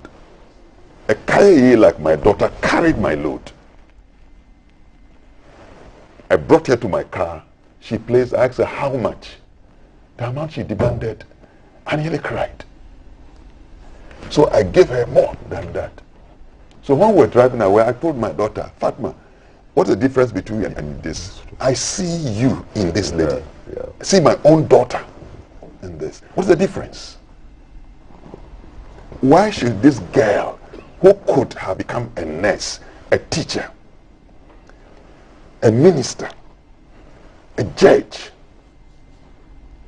should be reduced her progress impeded by somebody's action, that she leads somebody who should grow to become somebody's mother, is made to live under this condition. And so I speak with pain, and I sympathize with all the people of Bawku for having been plunged in this challenge. But I think that I still call on leadership. That state actors within the conflict, institutions like the Peace Council, which I belong to, traditional authority, religious leaders, let's those who are in forefront bring together all the energies that probably we can appeal to minds. That conflict, yes, but can we deal with this conflict without breaking our society? Thank you very much. Very eloquently put by my guests, Sheikh Arimia Shaibu and Dr. Lawrence Tete. From the Reverend and the Sheikh to the presenter with the messages from the public. 055-556-1034. What are they saying? Good morning, Sheikh. Good morning, Reverend, and Happy New Year to you both. Many happy returns. I think the whole of this year I haven't seen you. Good morning, great people of God. I really love you all, and how GTV are not getting attracted. Thank you. I think Ghana should have been at least third in the global and number 1 in Africa. All the same, glory to God. I'm proud to be a Ghanaian. I love GTV. I watch every morning. Long live Ghana. Thank you. Mark Menz for sending that message. This is the hashtag I like to see. GTV Breakfast. We are happy to see you, Sheikh and Reverend. 2022 Ghanaians, we are afraid to die. As soon as something happens, people will start saying, if I die, who will take care of my children? Peace forever, and they will run away. That's a good one. The people of Bawku should know that chieftaincy disputes in the area always bring chaos, destruction, and killing of innocent people. We all know that conflict is part and parcel of our lives, but we must manage it well through dialogue. We should also know that they are one people with one common distraction. Yao Osankide sent us that from Taifa. Bawku, and no question, chieftaincy clashes. Chiefs are appointed or nominated by a certain ancestral trace or lineage. We stand to reason. Is there nobody that is appointed or nominated as a chief, which also means that's a lot of implication. We have to join so many lines. So next time, just keep it straight and simple so that we can get to the point as soon as we get it. I agree with the ranking, but my problem is that where are our leaders? What are they doing to solve the Bawku crisis? Bawku is where I live currently, and frankly speaking, the town is very hot. People are losing their lives through this crisis. Hashtag may God save Bawku. So if you're watching us from Bawku this morning, do exercise restraint. Ghana belongs to all of us. Can I go through this quickly? Congratulations, His Excellency, entire Ghanaians, for emerging the most peaceful country in West Africa. Your guests are making brilliant submissions. They're all fantastic. GTV Breakfast is the best morning show in Ghana, no doubt or ambiguity. Keep it up, CAF and your dynamic team. Watching you all the way from Elubo border, that's in the Western region. Thank you for sending that message. Good morning to you all. We thank God we are back to day 2. Indeed, we are. Good morning, I love GTV show. My issue is that Ghana can be more peaceful if we stop firing guns in public gatherings. That guy has been arrested. From OT that guy has been arrested. The IGP and his team quickly. So telecom companies should look for sponsorship and expand their registration centers. Abdul Karim is saying that I'm sure it's in relation to the registration that's ongoing, and we are still keeping an eye on that situation, and we'll let you know what goes on in the centers and what you should also take with you to make the process a bit smoother. So more comments coming in. There's political interventions that sow the seed of the Bawku conflict. The political parties must stay away from chieftaincy matters. They also think chiefs should be brought more into political power, and others think otherwise. Good morning, the Sheikh and the Reverend News Review. Hey, this hashtag is serious.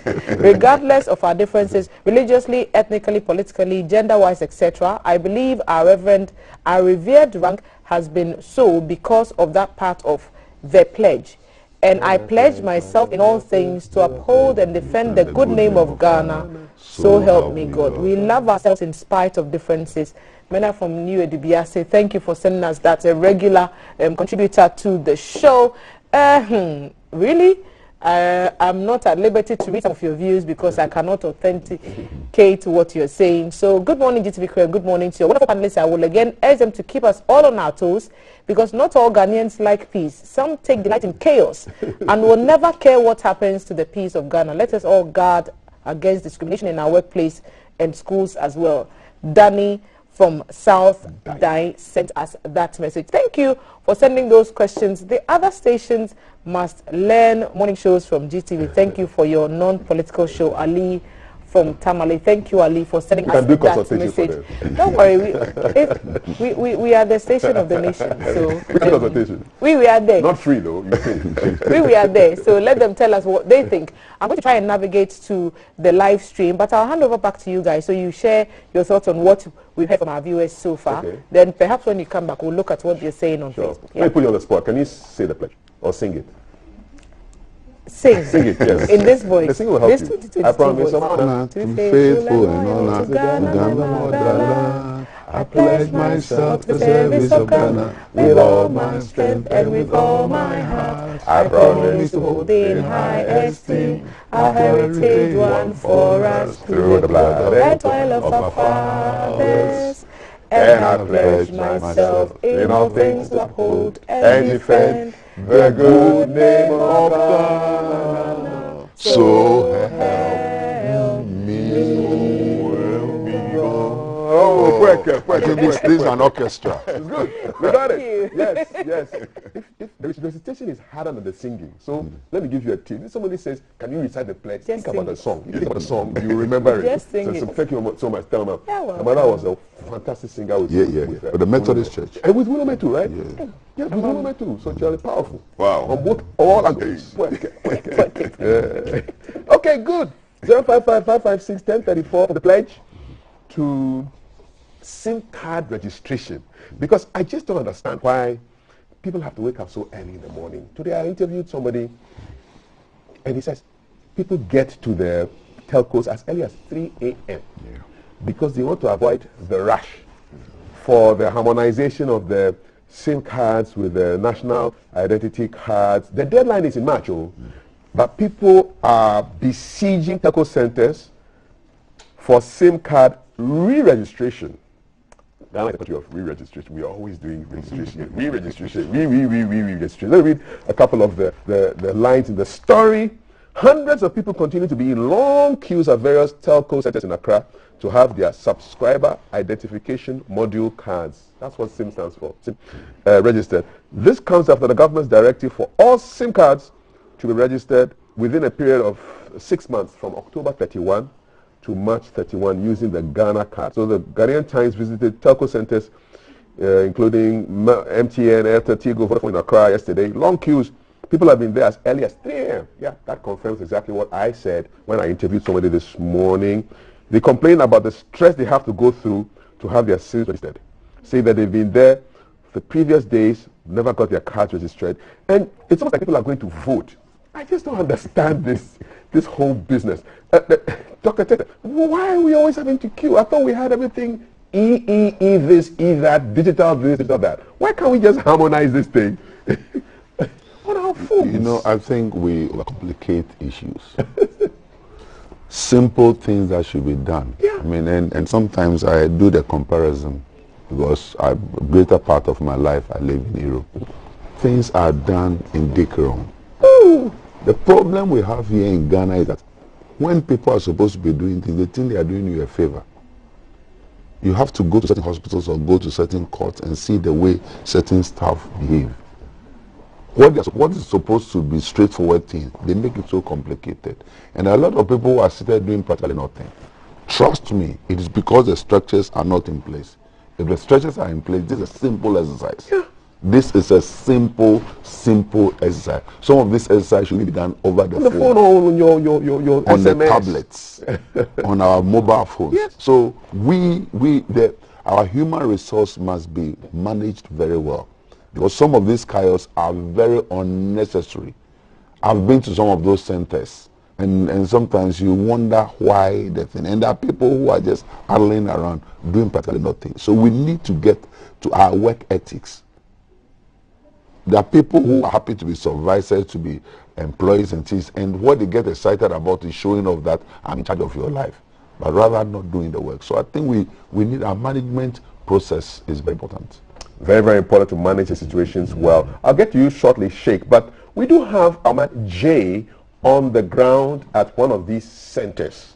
And Valerie will be chatting with him to give us a sense of exactly what is going down there. Val, good morning. Thank you very much. Just good morning. Good morning. Okay. Happy New Year. Thank you. Thank you. Thank you. What about it, John?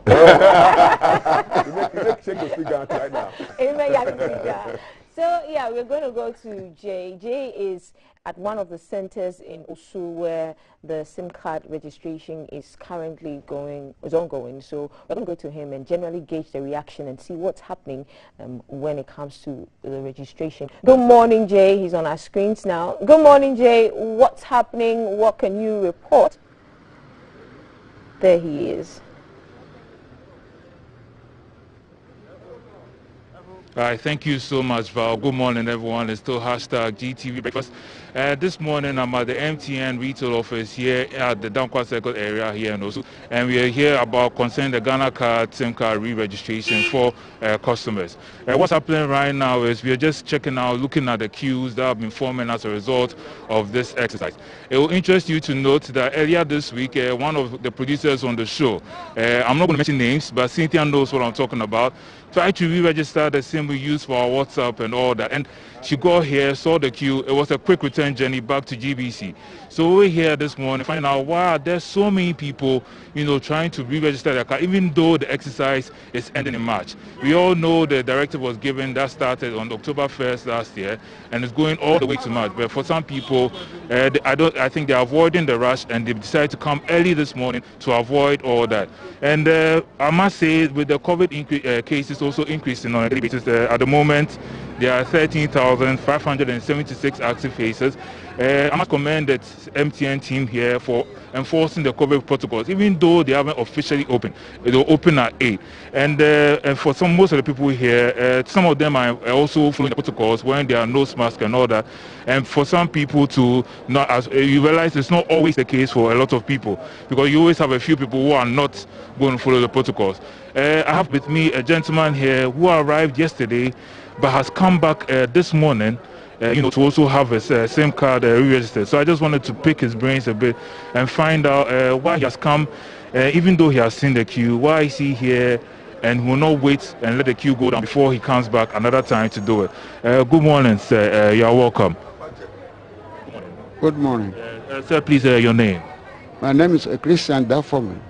Christian, thank you so much for speaking to us. I understand you are here to do your SIM card, Ghana card re-registration, and you've been here since yesterday.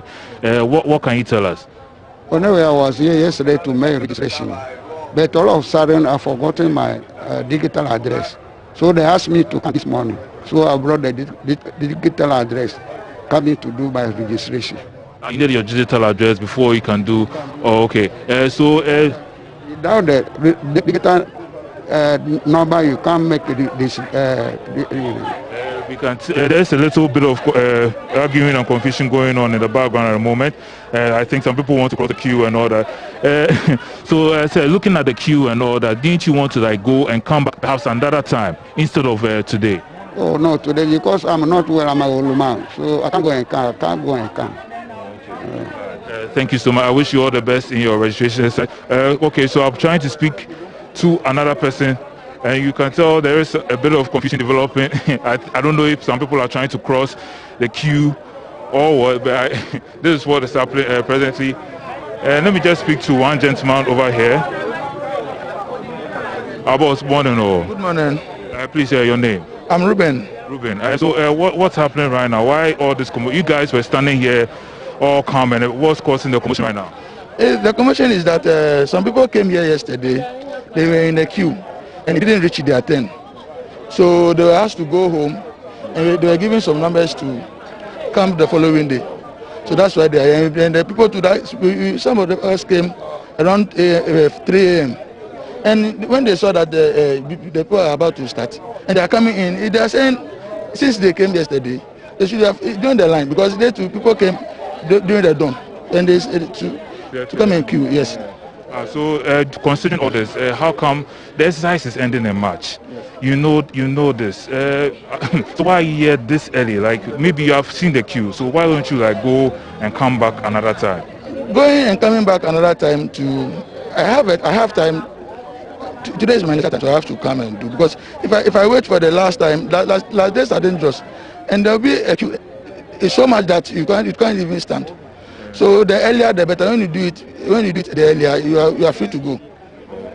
I wish you all your documents are intact. You have a Ghana card and all. Yes, my everything is intact. But I'm pleading with the government to at least, you see, the vendors, those that sells the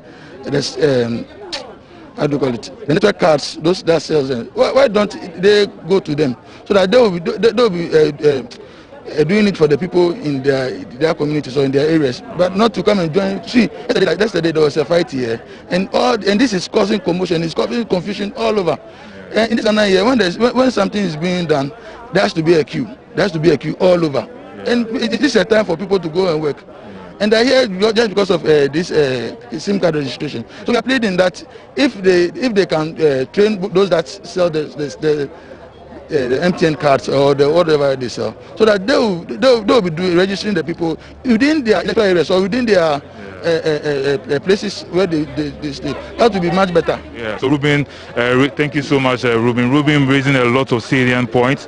We have reached the age of digitization, so this thing should be as easy as ABC. Why the need for us to form queues and all that in order to do something so simple? We are hoping that this process will be streamlined soon enough, so people don't have to miss work and all that, so they have to come and face this kind of struggle at the moment. It hurts productivity when it is like this. So the process, like I said, has to be streamlined. So this is what is happening concerning the Ghana card re-registration, SIM card re-registration. Back to you, Val, in the studio. Thank you, Jay. Yeah. And so that was Jay who came to us with sights and sounds from the registration center at the MTN office right there in Osu. And what we're seeing this morning, it's not even 8 a.m. yet, and the queues, it looks like a market, to be completely honest. No social distancing, no face masks. We are in the age of digitization, so seeing all these queues is just, I don't know, Kaf. More questions than answers. Handing over to Kaf, the Sheikh, and the Reverend. Thank you, the presenter.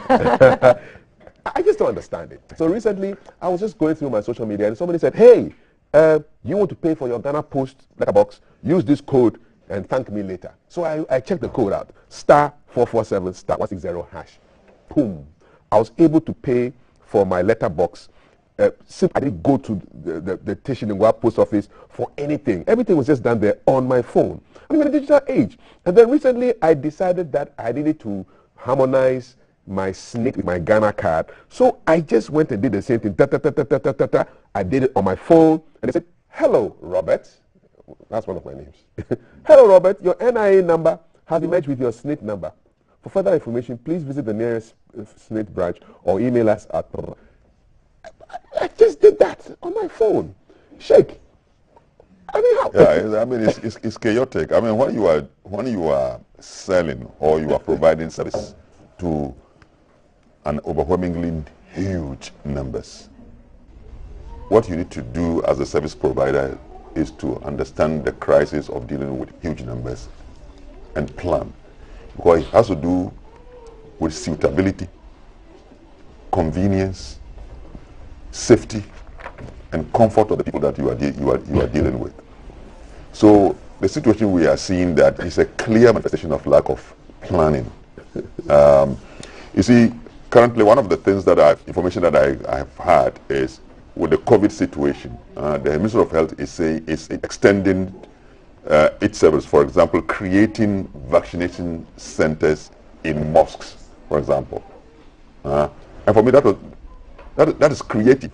Assuming we have to really get Muslims and Christians to all get vaccinated, you have quite a good number. Now, what you do to facilitate it, to make it much, much easier and faster. So, for example, every Sunday we know the churches in the country will be populated by people. So you create a certain center, and that makes it very convenient and comfortable. Every Friday, within the hours of 12 and 2 p.m., for example, the mosque will be populated. So you send those things there. So I think that it's a simple issue of management. If the MTN could do this will be much, much easier and will be more dignifying, you know, than to see under the circumstance the COVID situation is rising, and you find a very old man, you know, who sits thinking that he will not be able to get it, so he has to come. You know, yeah, with all the difficulties that he has to go through. Why should an old man like this? Can we plan and look at people of certain age and say, no, set people of certain age, don't come, you know, and so on and so forth. So probably if the management is listening to us, they should go back to the drawing board and say, look, between now and March, can we improve the situation? I mean, are they happy? I mean, are the managers of the telcos happy when they step out of their offices? I'm sure they think that for them it's a mark of that. Look at our time. That is it. I mean, you know, and they should also not forget the fact that this issue of communication has become closely associated to our lives. In fact, it has been part and parcel of our lives, and so people cannot even live 1 hour or 1 second without their phones. So it means that their services have become so essential. Indeed. People cannot live with it. Yeah. So then they have to look at it and make it much, much easier for people and avoid, you know, injuries, stampedes, lack of social distancing, exposing ourselves to the dangers of COVID infection, and so on and even so road traffic accidents. This is happening on the streets. So many things, negatives. They should. We know for past. That's why they have made name as one of the most popular, you know, communication. They should look sharp. For this one. The chief, they say Etienne Max. Dr. Tete, so you are an economist, and I know economics has to do with the managing of scarce resources. The key word is management. When you look at how these processes are being managed, are you happy? I mean, and even from the point of view of customer service. You know, there's a very beautiful word in economics that politicians also use, a contingency approach. And this is a situation that needs a contingency approach. Somebody must be creative enough to see the way around. Like the Sheikh Riley said, the chaos there is not in anybody's credit. No. If anybody who thinks that makes you very great is there. And you can see some of the guys who work there, very busy, going up and down, trying to create the impression that I want to help you out. They're in charge. It makes you very cheap and very, very, very, very, very, very, very cheap. But the next thing I want to do is that you have to swallow it. I want to hear it. It's done. He's very wise. It's done. Sheikh, tell him to pardon me for that. When we finish off the stage, I'll tell you. Very good. I mean, the management of the situation is not good. It's busy bodies going up and down, holding, and some of them become so cheeky and with a lot of attitude. And so what we are doing now, you are doing practically nothing. And I have a saying that going about busily doing the king's business will not make up for neglecting the king. The very people you are serving, you've neglected them. It's a shame to see an old man at that age seated down and pleading, and people will be going around him as if they have, and we don't even have that sense of decorum. When we're growing up, we know how to get up in the bus for an older person to sit down. When we had certain courtesies that we extended to the elderly. In this day, we don't have it. And so we are losing the sense, some sense of responsibility. Our ethics are really being eroded, and we need to get back to it. What we are saying there is uncalled for, is not necessary. It can be rectified today. A lot of leaders and telco leaders can sit up today, and trust me, by the close of day today, they can rectify this. There's so many ways of doing it. Go to certain indigenous places, set people up, break the things into segments, and this will be done. It's a straightforward deed. You don't need rocket science to get this sorted. I mean, the census was conducted without this kind of wahala. And that was a whole you don't have to be a soccer. We don't need this kind of scene. I mean, we need more time to give attention to very important things that affects our development, and for us to be wasting such long hours of time that we associate with money and making attainments in life. I think our time management, you know, and we must see the connection between this one and our economy. Yes. And somebody is saying, so these people, all these people, are they working? That is the question. These are look very vigorous, young. They are busy, whether they are businesses, they are their own private businesses, or they work with government. You know, I mean, for example, if I'm a teacher, I ended up as a management personnel in the education service, and I was in charge of Islamic schools. Now, if communication is so essential, even to the work of the teacher, so that he can even call a student and so on, and so it means that communication is so important. But I'll also be concerned if that teacher has to leave classroom 45 children to 70 children in the classroom in the queue, and what they suffer in the absence of the class of the teacher. I mean, you understand what this means? The teacher has to spend these hours and leaving children in the classroom, whilst he also needs something that is essential to the service he's rendering. I mean, we cannot continue with this. And you think that people have been there since we are retiring our progress. And it has to be rectified as soon as practicable. I think the telecoms chamber must, they speak for the telcos. They must get together and quickly look sharp on this, because this is not good in terms of customer service, in terms of planning, in terms of management, public safety. There are too many things going on with these queues all over the country. And the thieves are taking advantage. A lot of pickpocketing. Pickpockets will definitely be there. A lot of pickpocketings are taking place. I mean, some of the things we are hearing are not acceptable. A lot of things are taking place there. And so we shouldn't give room for even rogues to take advantage in an instance like this. So telcos, please look sharp. Is this good news for public sector workers? Today's Daily Graphic, page 13, Minister of Employment and Labour Relations has announced that public sector workers will this year receive a salary increment of 7%, which is 7% more than they were paid in 2021, according to Minister Ignatius Bawku. The increment was to help cushion workers from the impact of the COVID-19 pandemic, which rages on not only in Ghana, but right across the world. So Minister Iwa addressed the 6th Quadrennial National Conference of the Ghana National Association of Teachers, taking place in Kumasi. So far, no comments from organized labor. The 7 has dropped. Organized labor have not made comments, and no reactions so far. They say the General Secretary of the Ghana Federation of Labour, Mr. Ibrahim Kusa, says, although it may have been an agreement, the realities of the ground are different, and there is a need for the tripartite committee to meet to review the decision. So far, that's what is happening. Minimum wage for 2022 has already been determined, and it's going to be now at a figure of 12.53 Ghana cedis per day, up from the 2020 figure of 11.82 cedis per day. So these are the issues. Money issues are critical and essential to everybody. Base pay is up by 7%. What do you think the reaction will be when they start making their comments? Sheikh. So far they say no comment. Well, I think that I mean, when it comes to our economic conditions, we operate at levels. And that is why such across-board increments. What meaning does it make to the one who is found at the lowest level of the ladder? Because if you say 7% or whatever, and what does it mean to the one who's at the top there, who's taking already huge sum of money? So for me, these things, in my view, do not even create the economic balance that allows people, those who are at the lowest level of the level, being lifted up. And then we slow the rate at which those who are at the top are making it.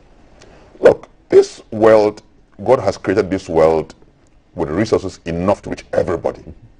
But through the actions and mismanagement of our own selves, we create a certain situations of disadvantage, so that the poor gets poorer and live in a terribly miserable conditions, and then create greater advantage for all those who already have.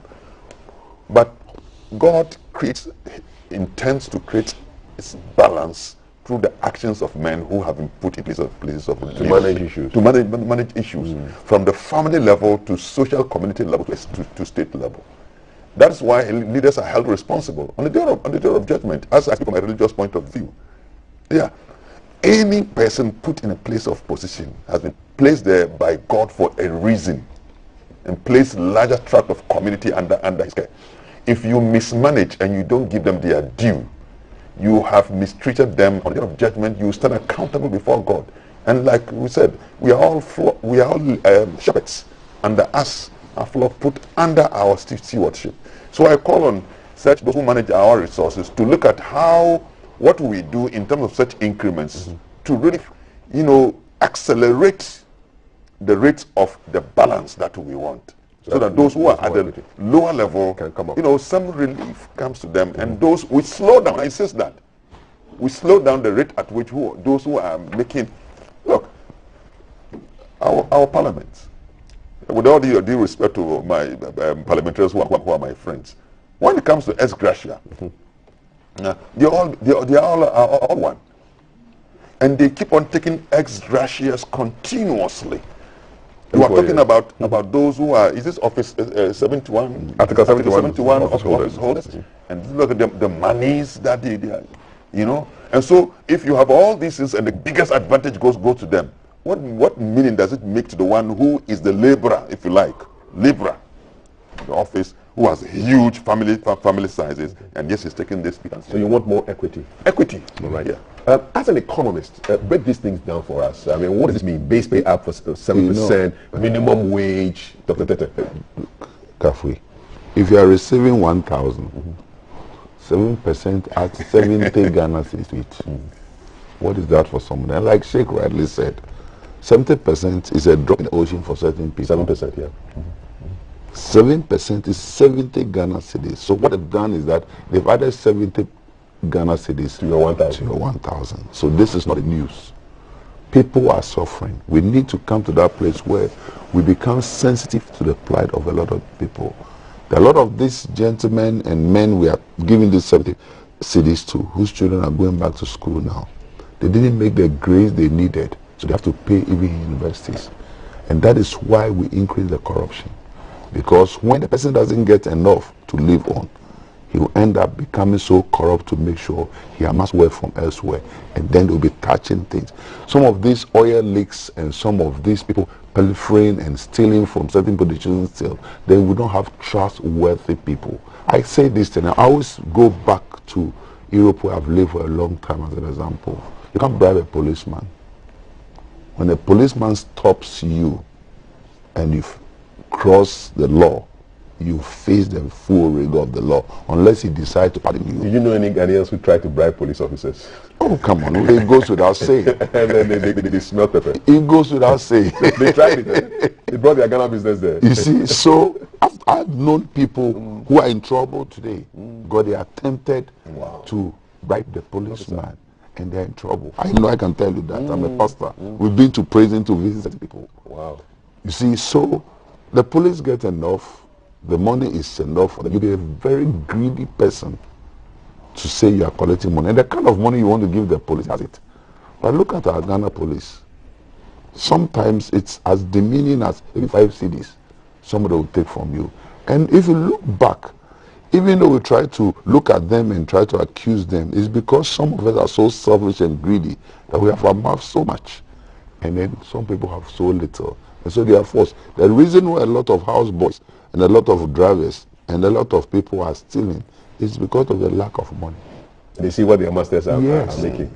So we need to create a balance somewhere. The Fair Wages Commission was created to handle issues like this. And I keep saying that sometimes we become too political in handling certain sensitive issues like this instead of looking at the sensitivity of it. And so we need to wake up. Otherwise, we'll give all the analysis, give all the economic analysis. Remember, I keep saying that economics is a borrowed language. Economics is a borrowed language. How do you mean? What I mean by that is that what is good in the books that we've read from America or from England or from Germany is not what is the reality on the ground in Ghana. So let's create our own economic atmosphere so that we will not use certain books from areas that doesn't work. It's economics is not like medicine. Economics is not like medicine. Economics is a language. that you have to look at your environment. It's like a preacher or a cleric who goes to say, you should look at your audience and look at what the audience tailor your message. Tailor the message to make sure that you can satisfy them. I've always said that I don't even believe in a lot of languages our intellectuals use. They use jargons. And when you use jargons, people don't understand. When I hear State of Nation address or I hear certain messages, I believe that after it has been said in Parliament, we should go and break it down to our community so they understand what it's all about. If you ask somebody now in Mokola or Akotola what the E-levy is about, they don't understand it at all.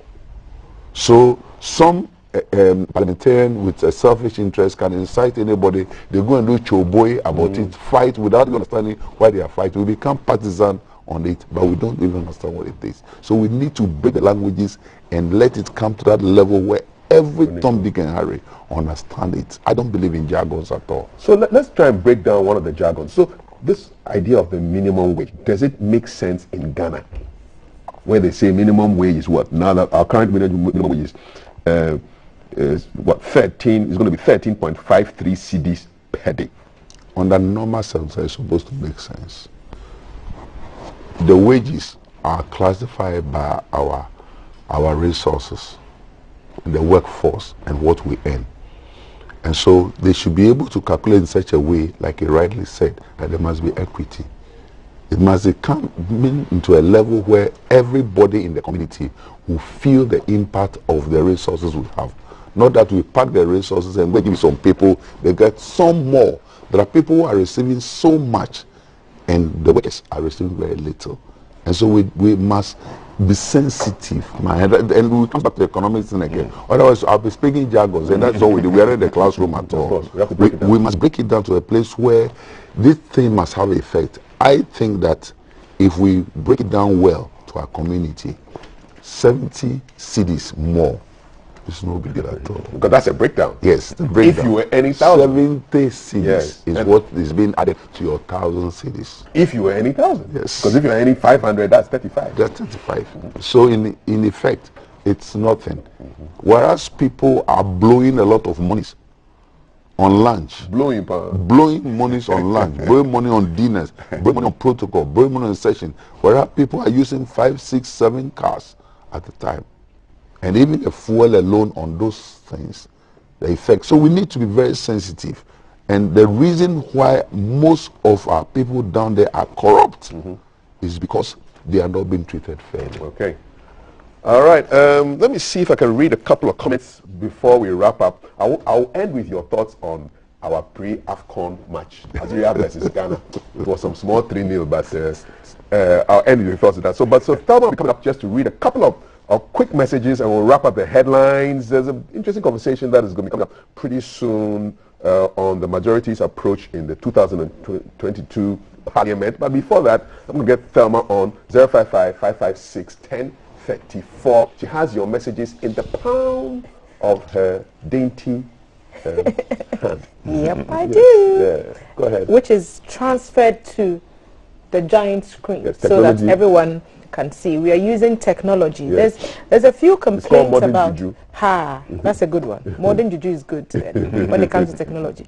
Registration of SIM cards is good, but the method being used is costly.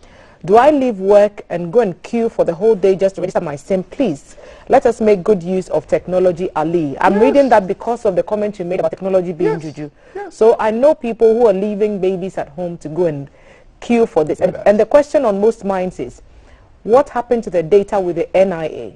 The Ghana card has all the biometric details. So why should you go to get your biometrics recaptured to register your SIM card? So some questions coming in from our platforms there. We're going to try and read some of the messages. Oops, my name is Kinsley, person living with disability, residing in Accra. I applied for the Ghana card since November 2020, but not yet received my card. It entails for me to get myself to places. At least phone call from NIA to inform applicants whose cards are ready for collection will do a great deal of help. I've used my number for 15 years, and one single procedural process of government policy will suddenly rob me of everything I've used it for. That's unfair. So more comments coming in. I sympathize, seriously. That's a person with disability. And I was talking about vulnerable groups earlier when we started the show, about what systems were in place at the telcos to ensure that they also get registered and on time. So good morning, BFS. I think all this goes down to poor management right from the government to the telcos.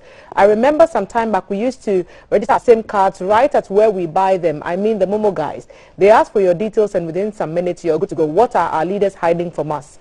When it comes to elections and voters registration, government always have the way and means to bring equipment to all parts of the country. But in this case, Ghana. Those are your thoughts. A quick one. Mina is saying, for me, we are losing sight of the fact that a vast majority of people are undereducated in ICT and some are using YAM phones. I mean, flexibility must be employed demographically to make users of SIM cards feel as kings. Customer is the king, you know. It's true. Public workers can't complain for fear of being tagged as tyrannical to leadership. I trust that God help most people with entrepreneurial ideas. Mena, thank you for sending that. That's what he's saying. We're happy to see the Sheikh. I think we read that. CAF, if the minimum wage is increased to at least 30 cedis, what will happen? Hey, still 13 cedis. My heart bleeds as soon as I hear this. Ghana, that bang is the question Kwesi is asking. Miawezo Kofi, good morning, breakfast crew and your guest. Happy New Year. Thank you. And why this registration of SIM? Registration of SIM card being so hard for people. Wow, Dr. Lawrence and Sheikh, if our leaders should listen to GTV Breakfast Show, I believe Ghana will change. Those are your thoughts there. Good morning. I have been at where I'm supposed to register my SIM card for 5 days ago, but all they say is the network. Hey, Ghana. So I think that general sentiments coming across, frustration with the SIM card registration, same with the current minimum wage, which we have been told is about 13 Ghana cedis. Yes. Some say it's unrealistic. So those are what our people are saying. Back to you guys. Thank you very much. Sheikh, before and Reverend, before I let you go, we want to just fly off to Tema, because our man Alan is in the port area. We're looking at the benchmark value, which was supposed to have been reversed.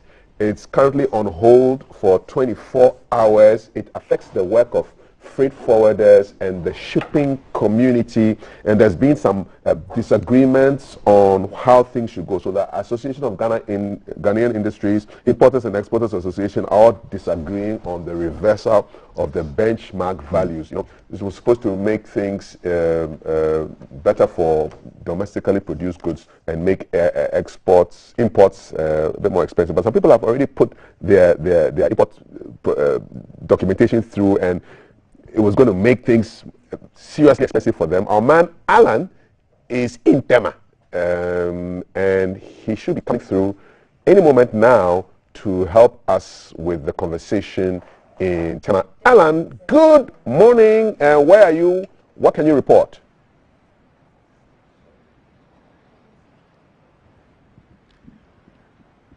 Hi, good morning, Kafui, and well, as you have mentioned, for you who are not very familiar with Tema, this location is only referred as the agency block, and so this is all the agents involved, freight trading, shipping, and the rest of this visit has to do with our understanding what the mark values are and its effect on their business as far as government policy to reverse or scrap that 50% benchmark value dispensation and ushering a full payment of whatever your item or your product is that you have imported into the country. It's rather unfortunate that we spoke to F agents we expect to be able to speak. Indeed, they gave us very, very valuable information to help us understand benchmarks and how that helps their business in its operation. The unfortunate or that is that they are unwilling to speak to, and I think to do with the fact that government has made a move to put the implementation of the scrapping of that benchmark value on hold for 24 hours, as you mentioned. And so what you will see in the background briefly is in the distance is the where they call the Jubilee terminal. Now onto benchmark values. I ask a few questions, and my information at the moment is apart from what we have out there in the public, which helps or which informs certain comments as it is. Now, if you import, say, an item, or let's say you import a car, and let me use a car like Toyota Corolla, for instance, whether it is coming for commercial or private use, they have three different ways of assessing the value. So it does not matter what you put on your receipt as how much you paid for the vehicle. You could disclose $10,000, you could disclose $1,000. Now, customs will refer to what you call WTO values, or World Trade Organization values, to ascertain the actual value of the vehicle. Or they have customs own assessment of the value of that item, and that goes to inform the amount of tax you will have to pay on that vehicle. And then besides that, you have 17 different tax components. And so I took a shot of that document, which was flashed in my face earlier on, to tell me those taxes and what they are. And these are for them what goes on to inform the benchmark valuing. And so I ask, given that it is being scrapped, how will that affect their job? First of all, the introduction of 50% benchmark value dispensation helped improved their taxing regime, as well as the value to importing, especially, so that it reduced to a certain extent taxes they pay on the imported items, whether they're vehicles or any other item they may be. Remember, 43 different components or items have been taken off that dispensation of 50% benchmark value. Now, he explained to me, the moment that goes off, they're going to have to pay the full fare or full fee of the value of the item. And so again, if the WTO value says the car is $100,000, then you're having to pay $100,000 value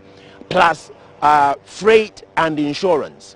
And so you have the 100,000, and then you have freight charge, you have insurance component slapped on the value, plus the other various taxes. And they're saying this would make it difficult, because then importers would not have that leverage or that liberty to import as much as they will. And then for them as clearing agents or freight forwarders, it would mean that their business will have to take a nosedive. They would no longer be in a position to get active as they have been prior to the scrapping of the 50% benchmark value, as government is moved to do.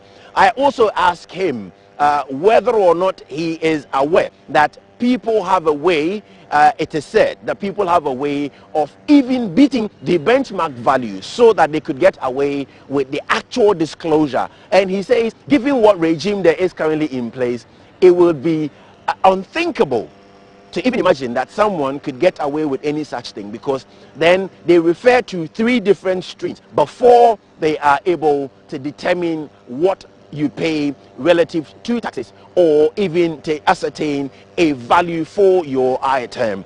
This so far is what we were able to glean as far as information, or as far as benchmark value scrapping is concerned. And Tema, I must say, is eerily quiet.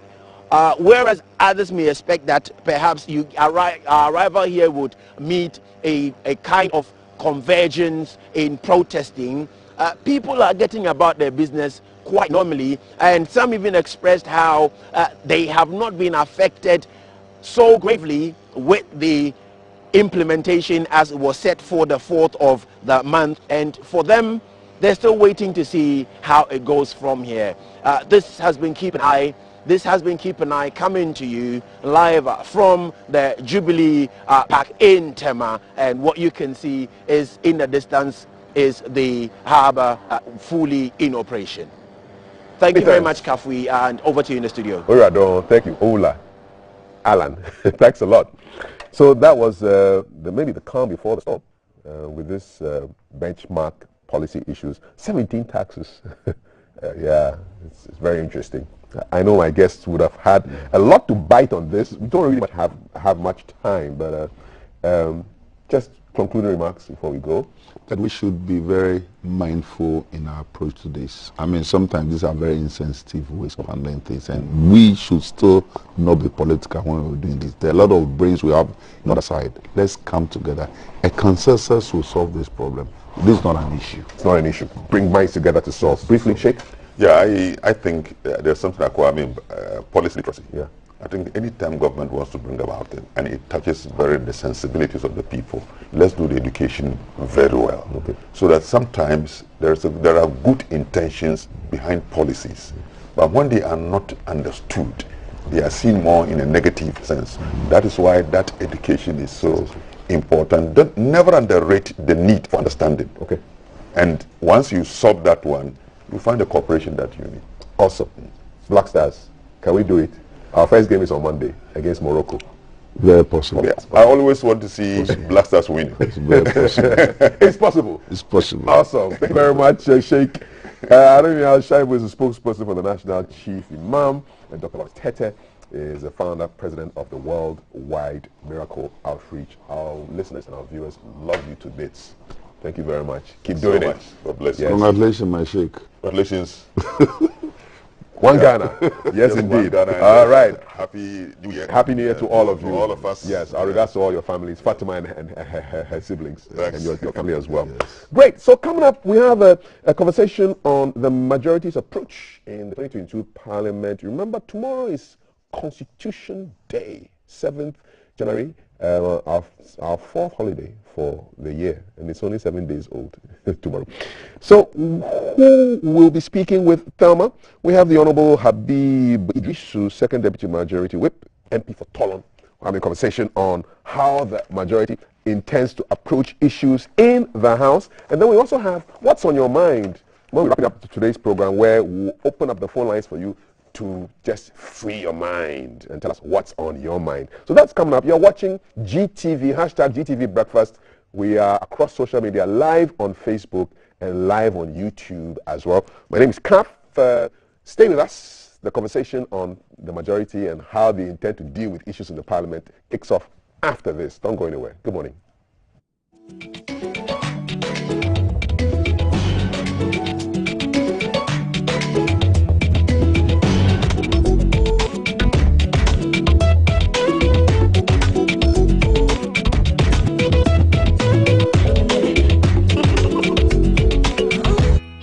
From GBC Studio One, this is the Breakfast Show.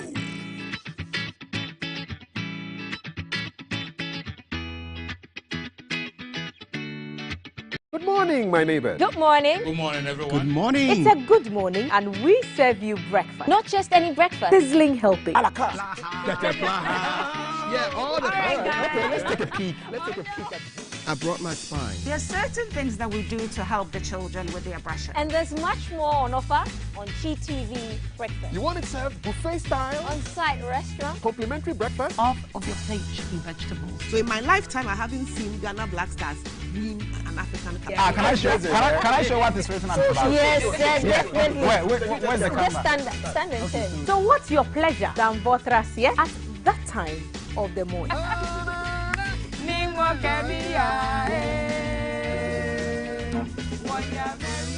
So never skip breakfast. On GTV Breakfast. From Monday to Friday at 6 a.m. We've got you covered with a trusted team.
morning. It's a good morning, and we serve you breakfast. Not just any breakfast. Sizzling healthy.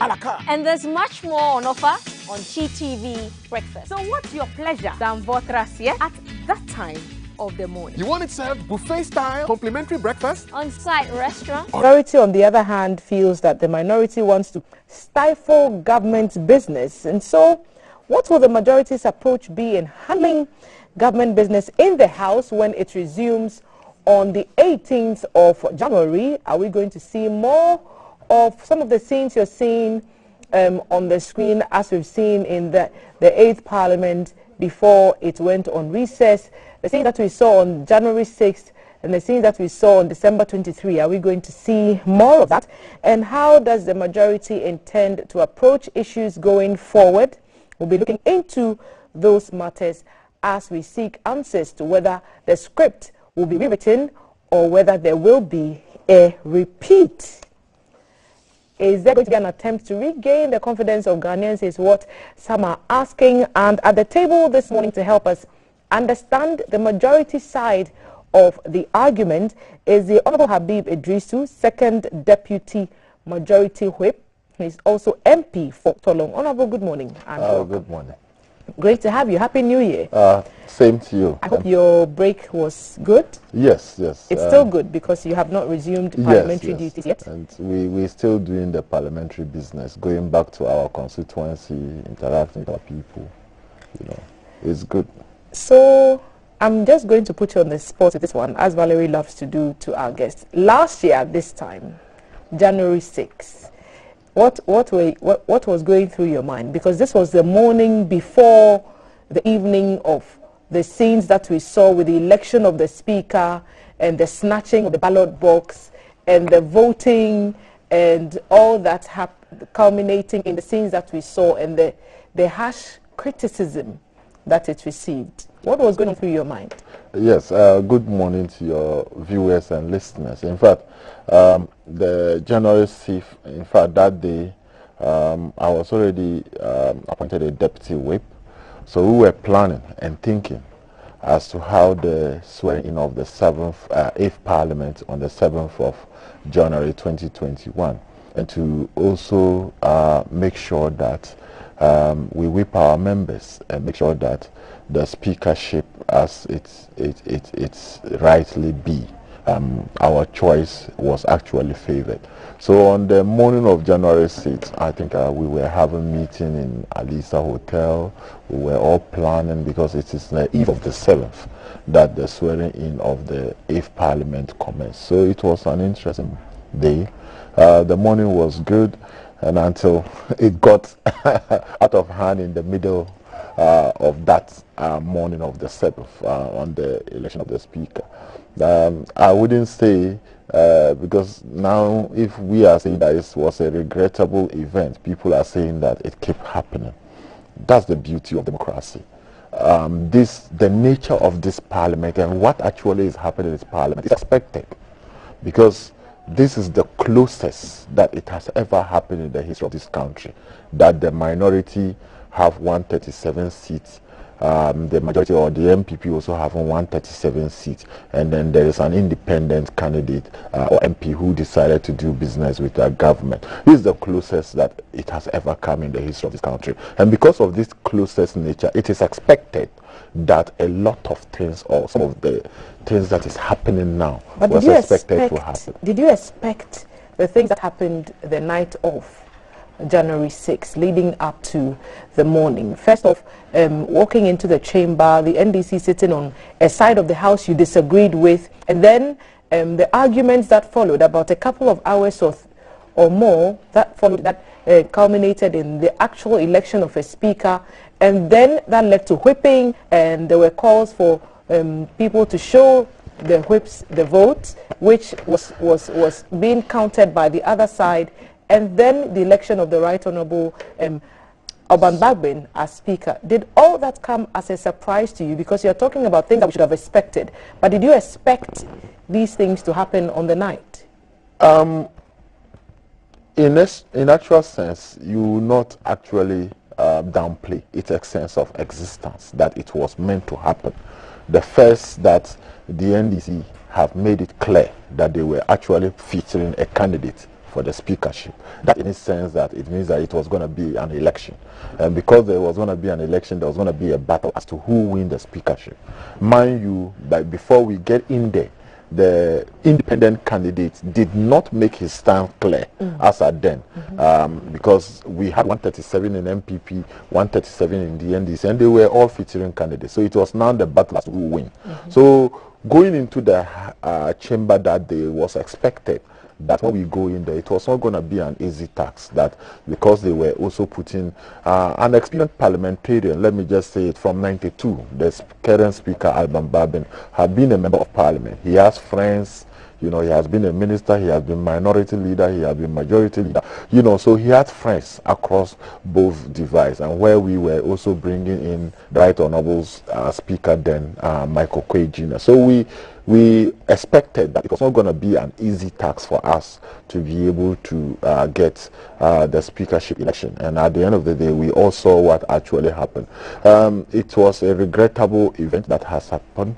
It marred the beauty of our democracy, but it strengthened Parliament moving ahead and moving forward in certain things that needed to be done. Because that was the first time, like I said, it happened. Nobody could say that he has experience in Ghanaian Parliament, where you have equal numbers in Parliament, or you term it as a hank Parliament. Nobody had that experience. So going into the House that morning, we actually expected that it was not going to be easy. So initial challenges were encountered, according to what you're accounting for us, by the majority, with the election and the subsequent things that followed. You're talking about it being a healthy democracy. Has it been healthy? Because after January 6, we've gone on to witness other chaotic scenes in Parliament, and on what was supposed to be the final day of deliberations, similar scenes played out in Parliament. So where is the healthy part of it that you're talking about? Like I said, the nature of this Parliament, it is expected that what actually is happening. But it is regrettable that it is becoming physical and very confrontational. We expect that members of Parliament, matter of our duty, if you look at the work of parliamentarians and what we do, is to argue on policies, argue on the law, and to be able to see we put check and balances on the executive. And that is true argument. So the argument part of the debate part of our representation is actually expected and mandated. But for us getting physical, that is where the problem is. I think that we should, as a matter of fact, concentrate in actually airing our view through dialogue, through consensus, through debate, rather than getting physical. And the physical part is due to the numbers that we have. Everybody thinks that I can have it. The minority, the NDC, think that, okay, with this, I'm going to say no. I have numbers of 137, so I am going to resist, and I have to find my way all out.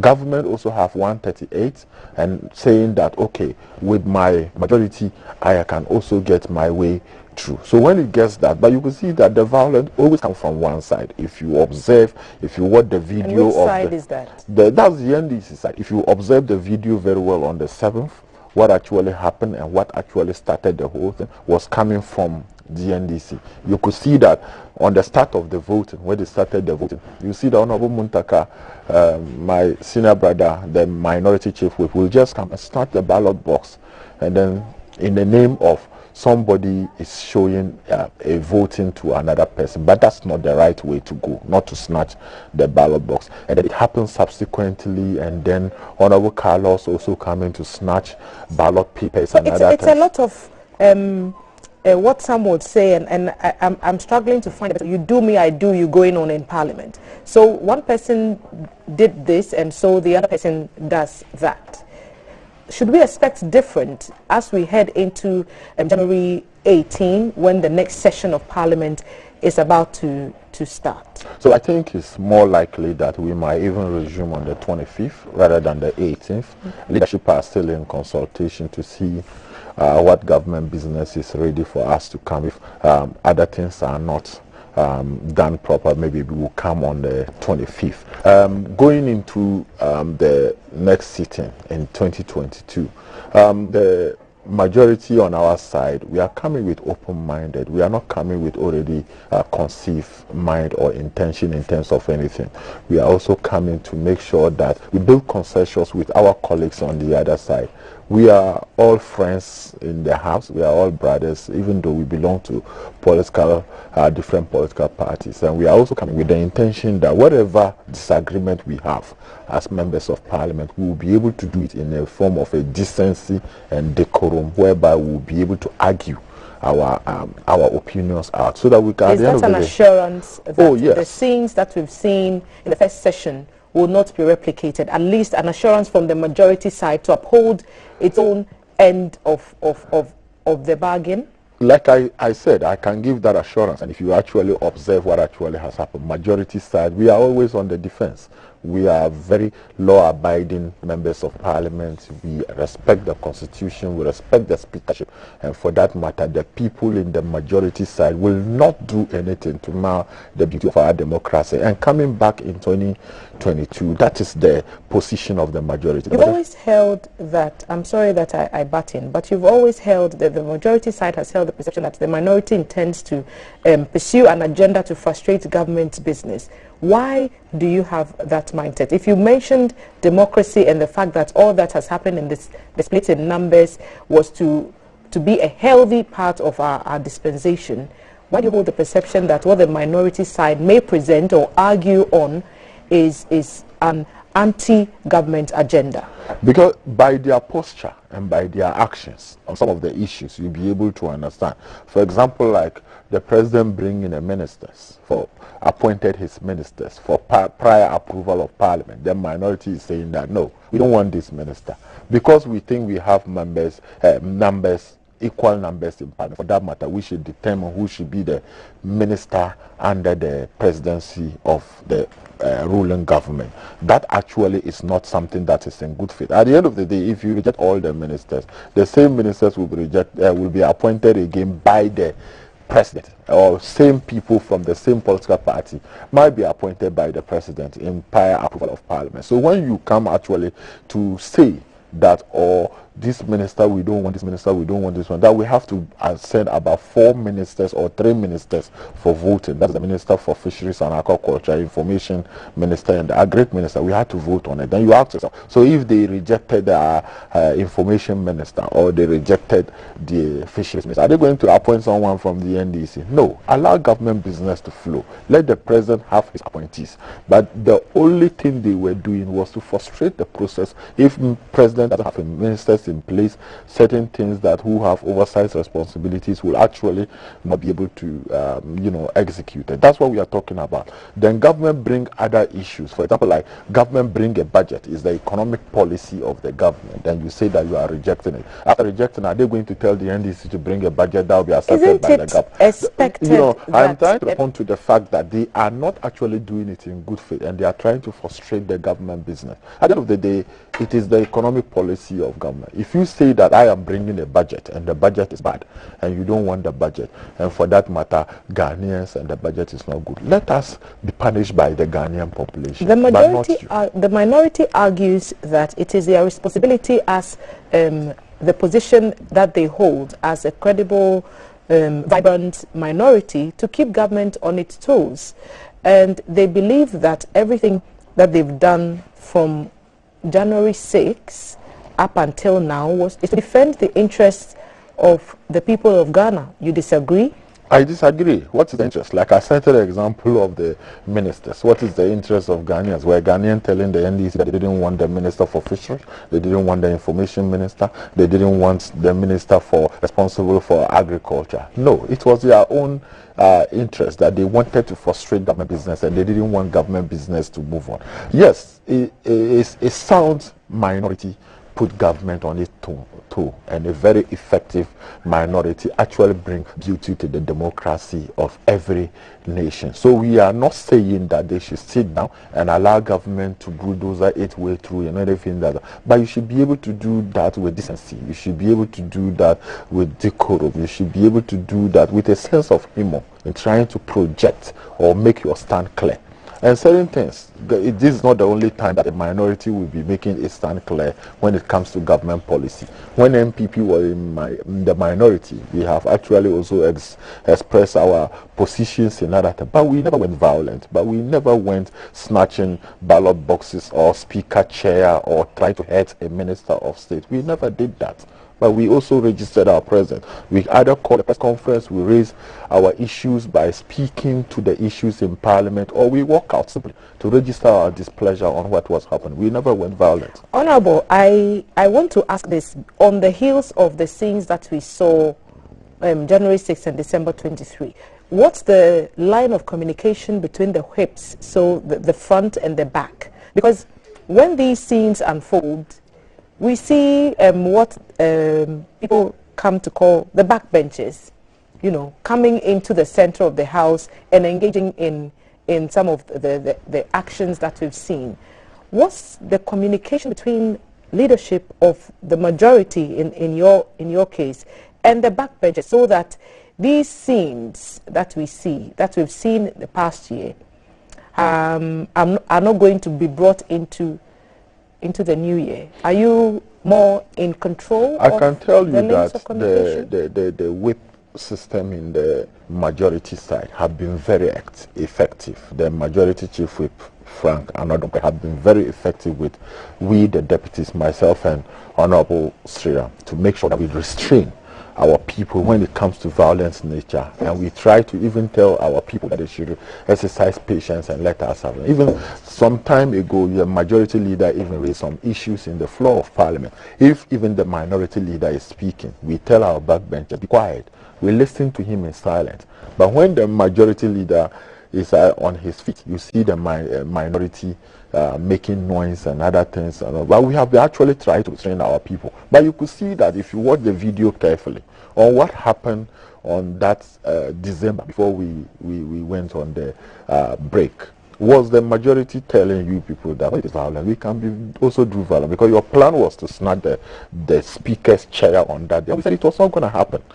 That is what we did, and we sent a message clear that you wouldn't touch that chair. That when it was out of the so that time we wanted them to know that for us that we have been democratic, we've been principled, we've been obedient, we've been law abiding, we respect the procedure in Parliament. But when it also comes to other things, we can also stop you from what you are doing. Okay. But does it help anybody? No, it doesn't. So you've been honorable, you've been on your toes and done everything right by the books, according to the majority. Yes. The minority feels differently. So what both sides have not been able to establish is cooperation, which is what perhaps Ghanaians want to send across to two parties, that we would want you to work together if we've given you 137 apiece with one independent candidate who was chosen to sit with the ruling party. What's the level of cooperation going into the next session of Parliament? We assume, those of us who are not parliamentarians, that some conversations would have been going or should be going on around this time to make sure that once the cameras turn on and the tally lights turn red, we see beautiful scenes and none of the chaos in the background. Should we expect that level of cooperation from the majority side, especially because minority has also said they would offer same? So you're both yes, singing the same like song, or we are hearing different music? Yes, but like I rightly said from the onset, my majority side, we are committed. We are law abiding. We have a business to project, and we actually want to be friends, or we are already friends with our colleagues on the other side. So we will actually build concessions. The concessions that we have actually built from the 7th of January 2021 until date, even though other things has happened. But at the end of the day, we are able to get our way through it, like the speaker, the that marred the beauty of the election of the speaker. At the end of the day, we were able to, it was a spilt milk, and we got over it. Then the election of the ministers, we were able to get over it. The media budget that came, they walk out, and we were able to get things done. And then this 2022 budget, we had issues with it, but the budget has been approved. The appropriation of the budget too has been approved, and other things. It's just a component of the approved budget, which is the revenue part of it, that is yet to be approved. So coming into 2022, we can assure our colleagues, and we are ready, to be able to build consensus with them, to be able to sit with them. We are the same people. Tables in Ghana from 1992 have always turned, and there have always been a reasonable opposition. So when there's a reasonable opposition, you've been able to air your view, you've been able to let Ghanaians know what is on. So let it slide. Let's build consensus. Let's move the country forward. Let's not hold the country to ransom with our own selfish interests. No, you represent the good people of Tolong constituency, and you sit in a house that represents the entire country, 30.8 million people. We dare say the vast majority of Ghanaians, including those in the diaspora, were not happy with the scenes that they witnessed. So I'm asking a question. Were you worried about the comments that Ghanaians made about the conduct of MPs across the divides of what happened in Parliament last year? If I say I'm not worried, I'm actually lying to myself and the viewers. Yes, I'm worried. At a point, you feel you get up to go to Parliament and you don't even know whether it is safe to go to Parliament, because you don't know what actually is going to unfold. And when it is unfold, you don't know what actually is going to happen, whether your colleague is going to be hurt, whether it is you who is going to be hurt, and what are the Ghanaian people thinking about that? What are the world, the international community, what are they thinking about? Ghana have been hailed because of the democracy that we have actually embraced and the way we practice the democracy. So anything short of that is a worry to me. Anything less than that is a worry to me. So I think that we are very worried, especially with what actually unfolded within this 8th Parliament and other things. We expected that it was going to be it's not going to be an easy thing due to the numbers, but for the fact that it should go so physical and violent and the whole world is watching us, and we were worried, especially on that day, on the 7th of January 2021. The violence happened at a time that we have a constitutional vacuum. By then, we didn't have a president because the president was not sworn in. We didn't have a vice president. We didn't have a speaker of parliament. So we were living in a state that was very difficult. Parliament needed to be properly constituted for us to have a speaker, and the speaker then swear in members of parliament. Then the president is brought before us and sworn in, and the vice president. So at that time, no members of parliament, no speaker of parliament, no president, no vice president. That was a serious problem for us and a worry to me. And moving away from that, then other things that is happening in our house, in parliament, it's very worrying. Because you go out and someone will see you and say that, hey, you people were fighting, and when are you going to fight again? Your children watched you on screen. They may not have seen you, Honorable Idrisu, personally, but they saw people that belong to your party, people that perhaps have been to your home, that they refer to as aunties and uncles, and they saw them do these things. Do you have regrets? Oh, I think that just the recent one that happened, Parliament, we rise very late that night, and when I went home, then my little boy asked me, Daddy, why were you fighting?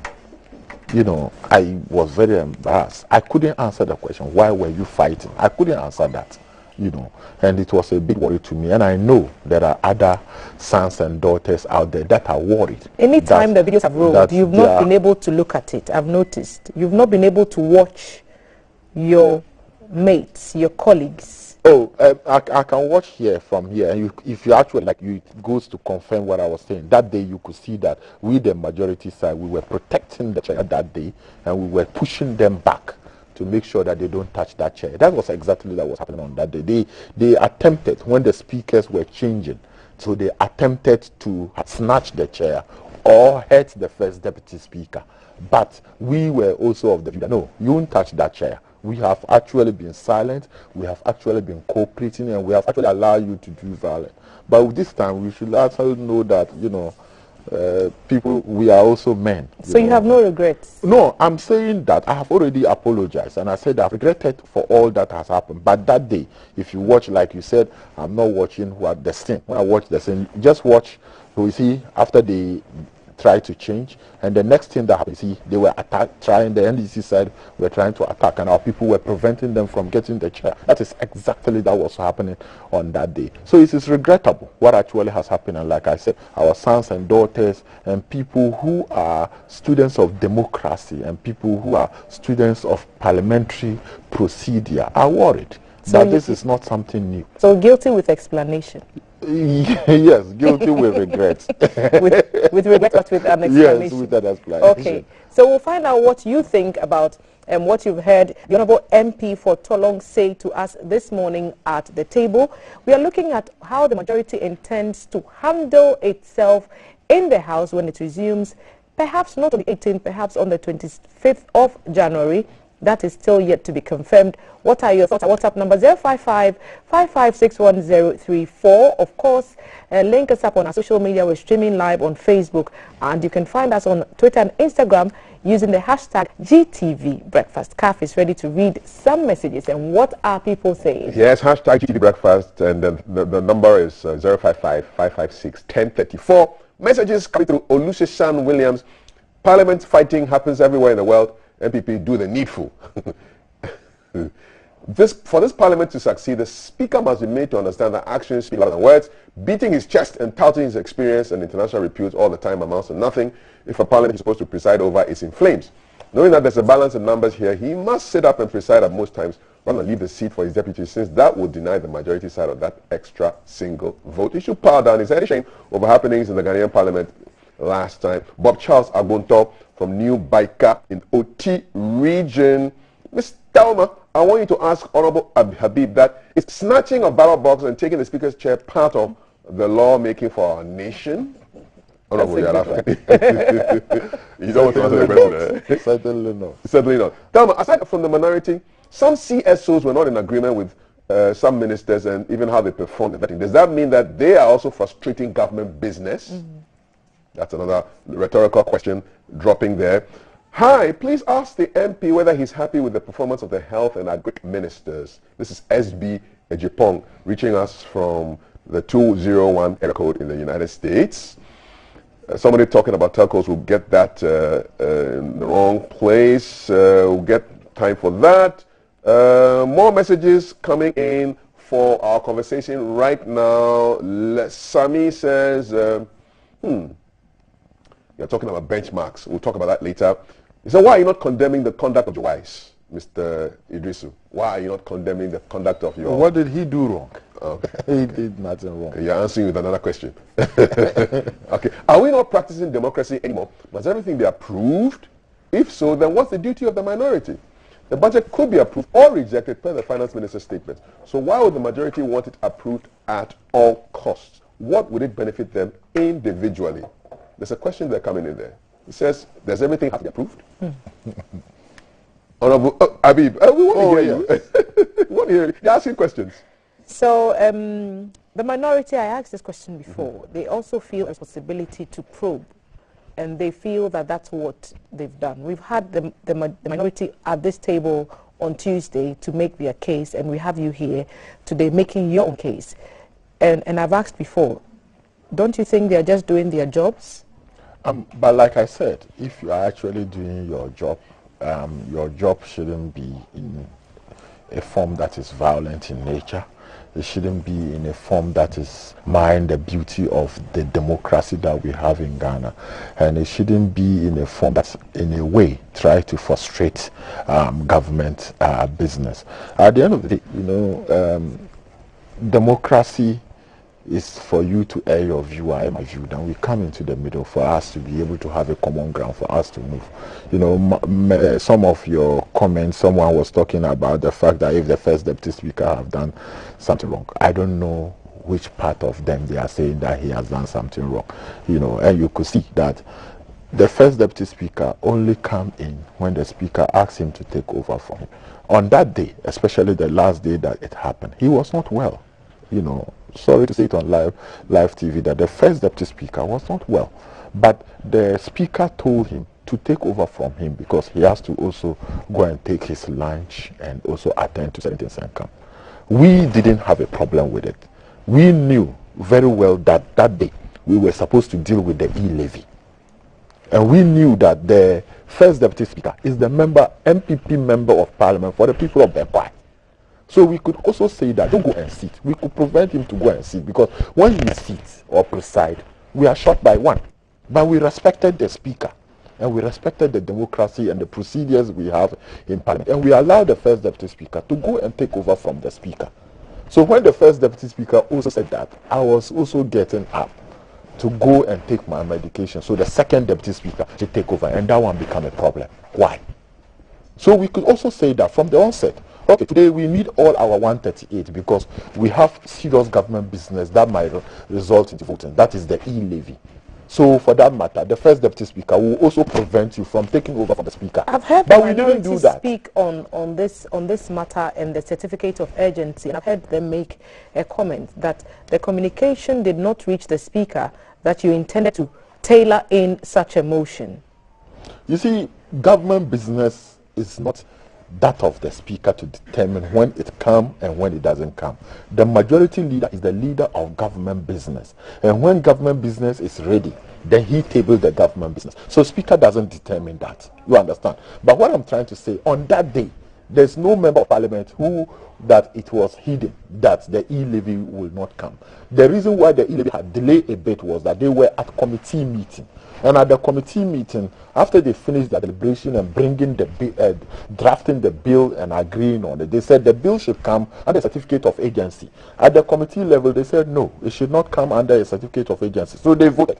The NDC had 12, the MPP had 12. The chairman had a casting vote. He voted yes. So the MPP won on the committee level, and for them to come into the House. And like I said earlier on, so if we in the MPP were also saying that, okay, today, MP for Bawku, that is what brought you to Parliament first, before you being the first deputy speaker. Don't preside today.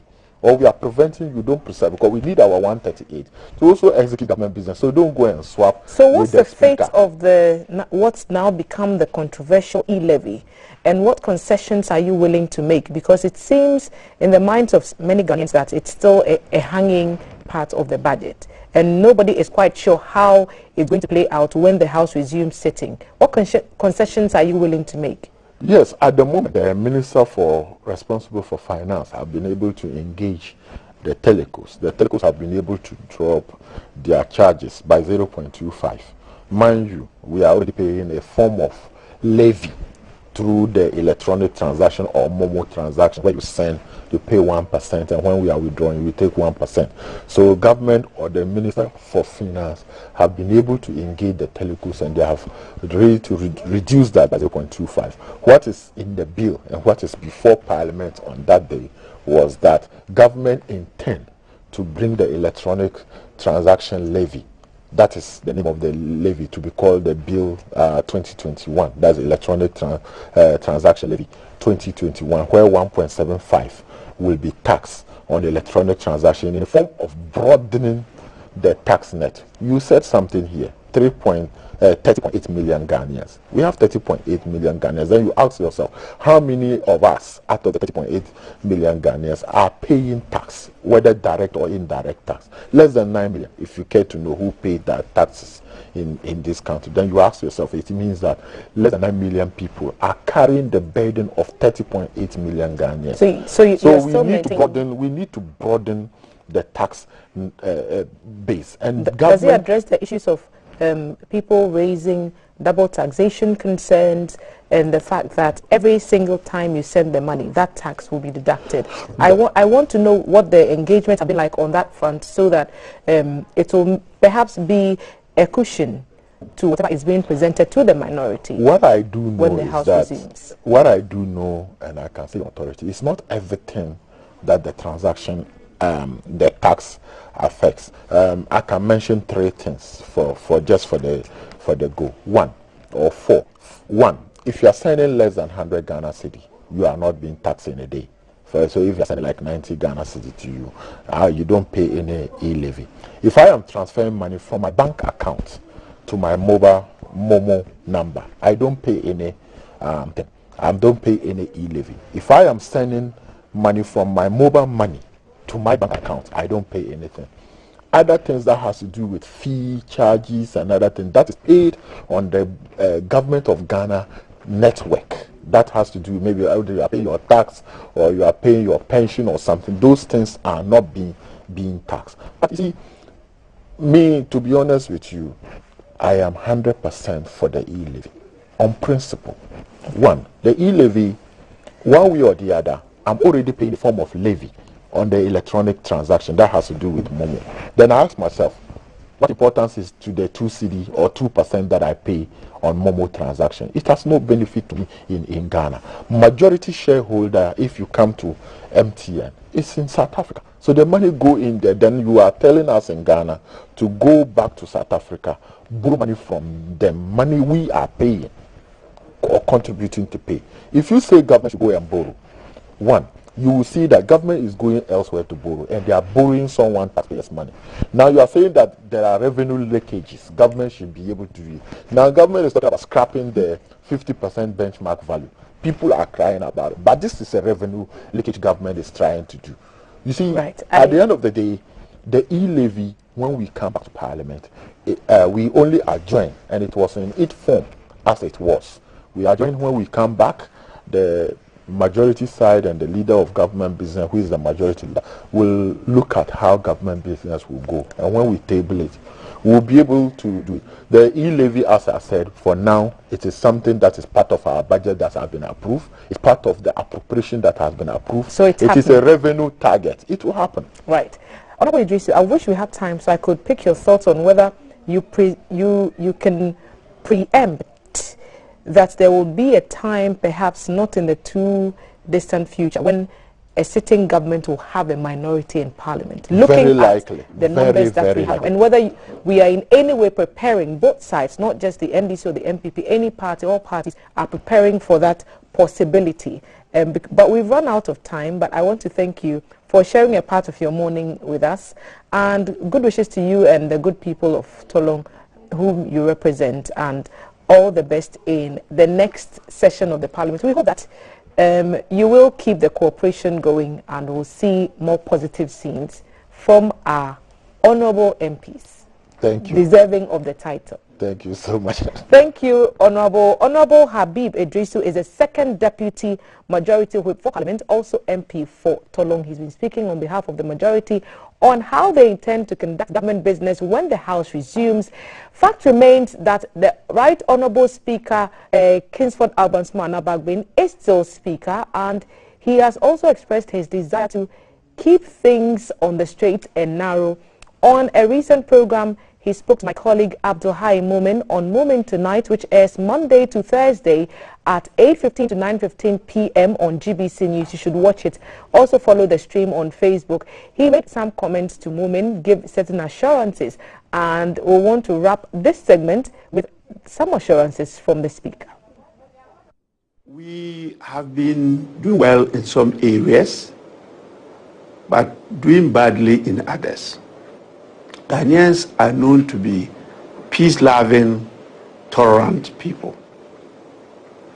That has been going on well till a stage where we can no longer take that peaceful nature and tolerance for granted. And that is why we are now experiencing violence at even elections, which has now shown its ugly face on the floor of Parliament.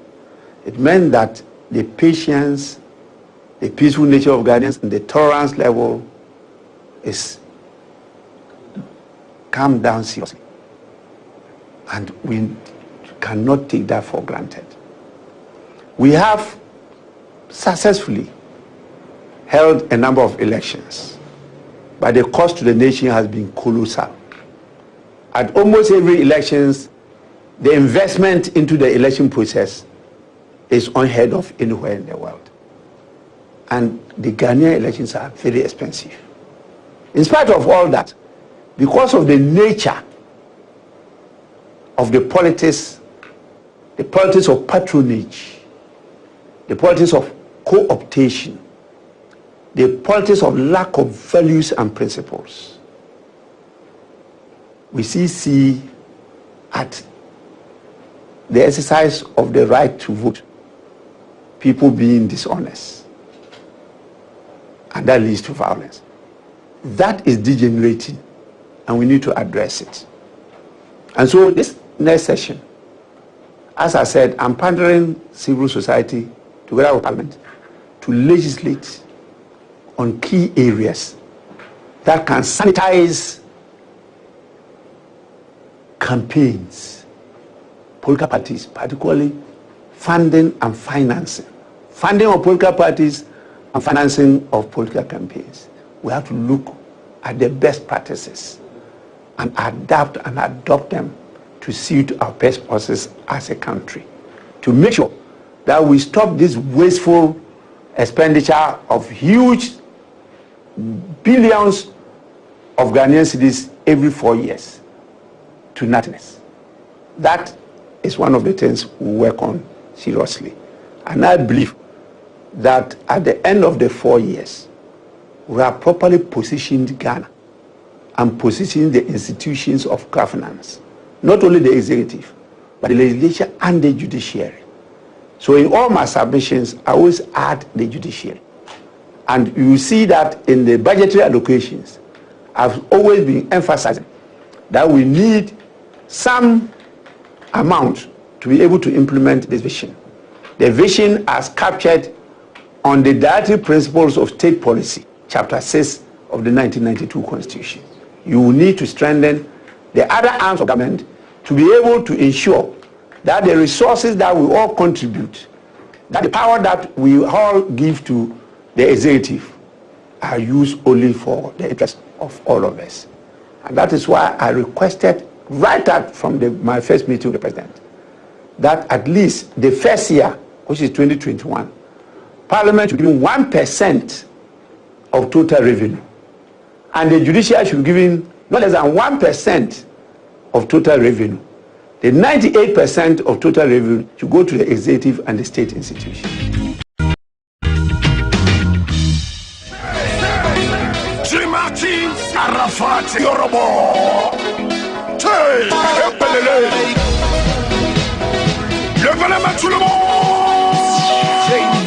Put your hands up! Live from GBC Studio 1, this is The Breakfast Show.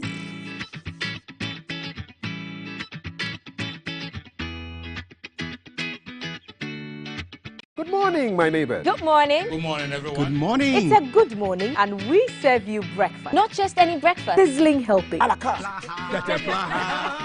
all the time. Okay, let's take a peek.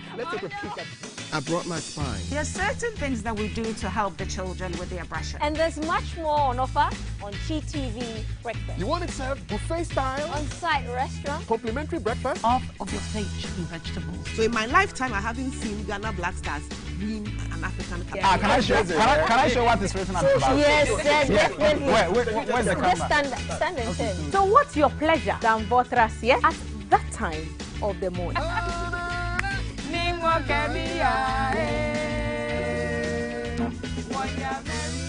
So never skip breakfast. On GTV Breakfast. From Monday to Friday at 6 a.m. We've got you covered with a trusted team.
exactly when you guys call us, and we're going to be looking at the SIM card registration.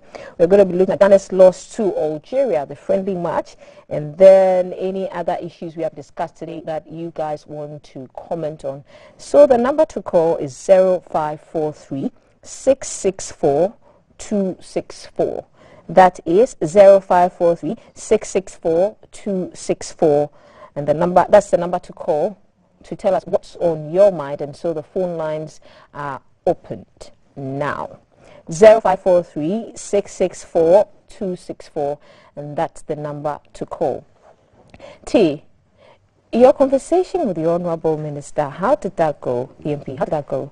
I find it always, every time I find it fascinating when I sit across from the MPs, because they all seem to be saying the same thing, but they wear different colored jerseys. Yeah. So reds and blues and greens.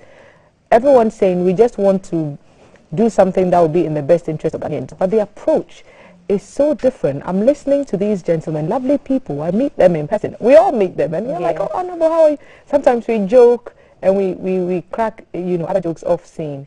And everyone seems to have Ghana at heart. So it baffles me why we can't find a consensus, like a common ground. Yes, because these are decent people, human beings, fathers, brothers, husbands. He said it was his son asked him why were he was you fighting. He did not have an answer. He couldn't answer. He said he was embarrassed. Yeah. So the things that they do, it affects them too. I was fighting for Ghana.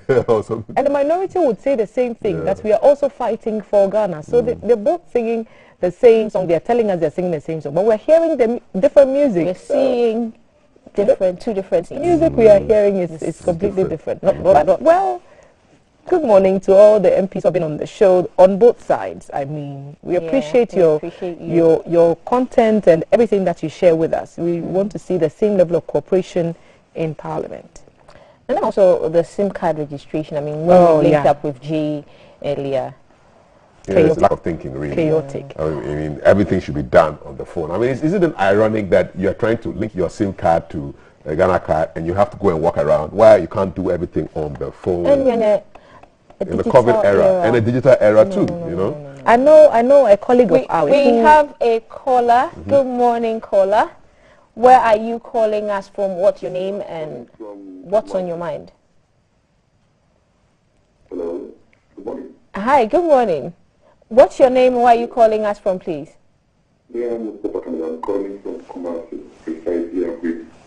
Sure. What's on your mind? What's on your mind, sir? What is in my mind? I mean, that could remain our typing has not been paid for over 4 months now. I'm dead. Don't know what to do. About stranded in the country. For the past 4 months, 5 months now, we don't know our time now.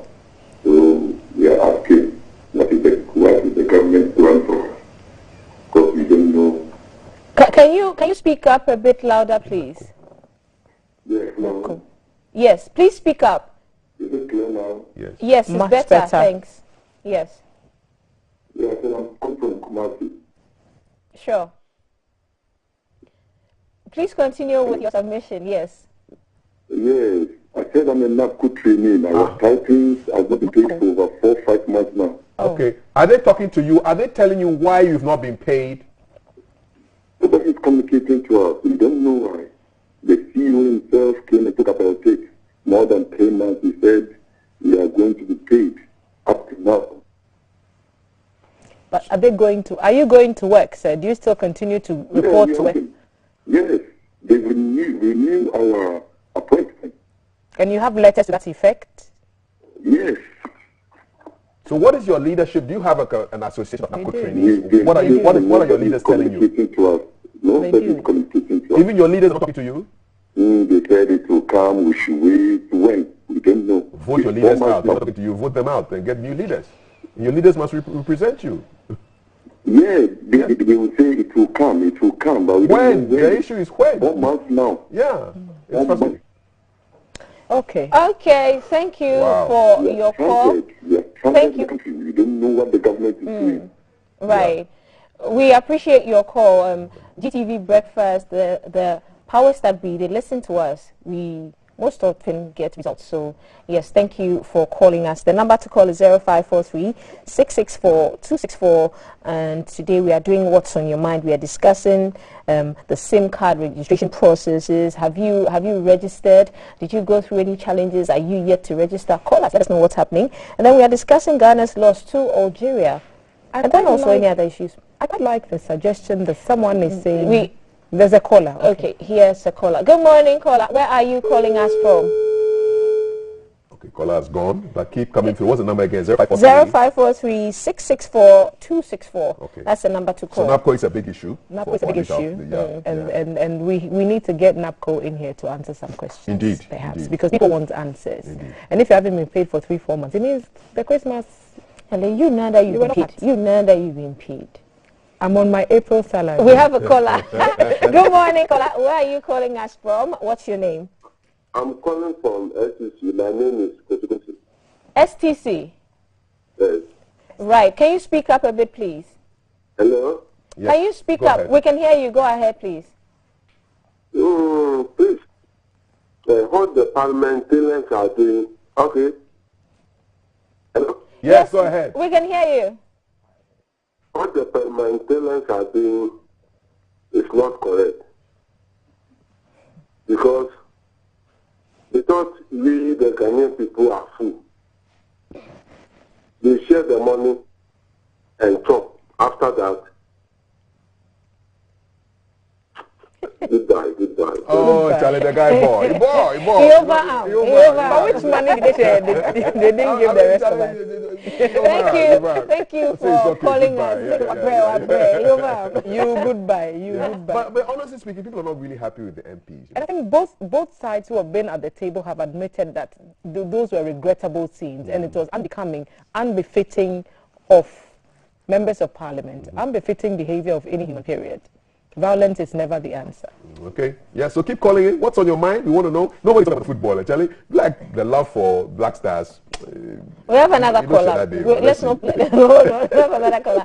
Good morning, caller. What's your name and where are you calling us from? Hello, good morning.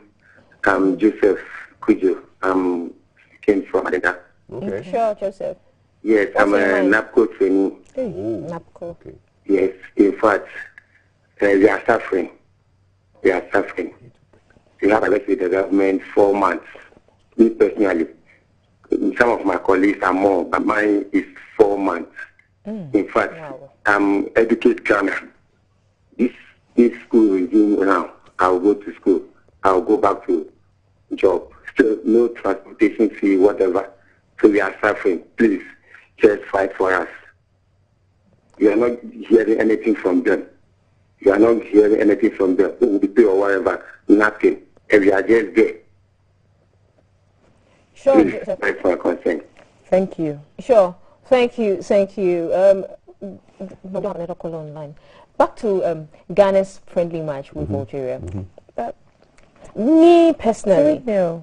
Yeah, 3-0. But I think the coach, is now going to. I mean, he's seeing them play now, so he's now going to do his subtractions and fine tuning. Yeah. Okay. Good morning. We have another caller. Good morning, caller. No, it's not Milo. Good morning.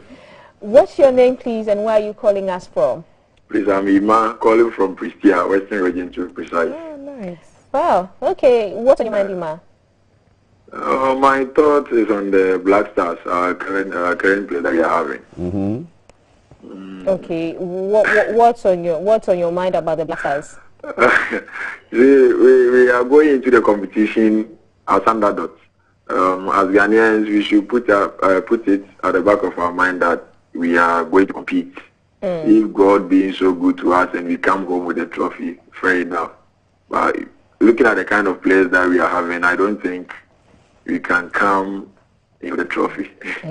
But we have to show our support to the players. Okay. Do you perhaps can you predict a scoreline for a game against Morocco? Morocco? Yeah, can you predict a scoreline? I don't see Morocco coming in as a tougher side for us. But if you get a win, we will thank God. But the exact score, I can't. Bringing God into football. Right. Thank you. Thank you very much for calling us. So, like I'm saying, I think that Coach Milo is going to dot all his I's and cross his T's, and he's going to do some last minute somethings there. Charlie, It wasn't nice watching the game yesterday. I'm making a bold prediction. Ghana go win. The South Africans will come in. Bold prediction, though. Back the date, 6th January 2022. No problem. We want Ghana to. He's actually seen the Black Stars win a cup in his lifetime. Yes, I have. It will happen again. Me and you, we have Jesus' name. In Jesus' name. You are bringing God into football. Careful. Is there a God? Is there a God in Good football? morning, caller. What's your name and where are you calling from? I'm calling from Ashama. Okay. Okay. What's your name, please? My name is Redeemer. Redeemer. Sure. What's on your mind? The Ghana card. No. So I'm going, but the guarantee, I don't know what they are doing. Some people are passing back and doing it. I'll go and be there and come back. So I don't know if they can spread it to the way we do the voting card. I think it will be better. Same. Right. So that's why I wanted to GTV to speak to our behalf, so that they will do it like the way they do the voting card. Sure.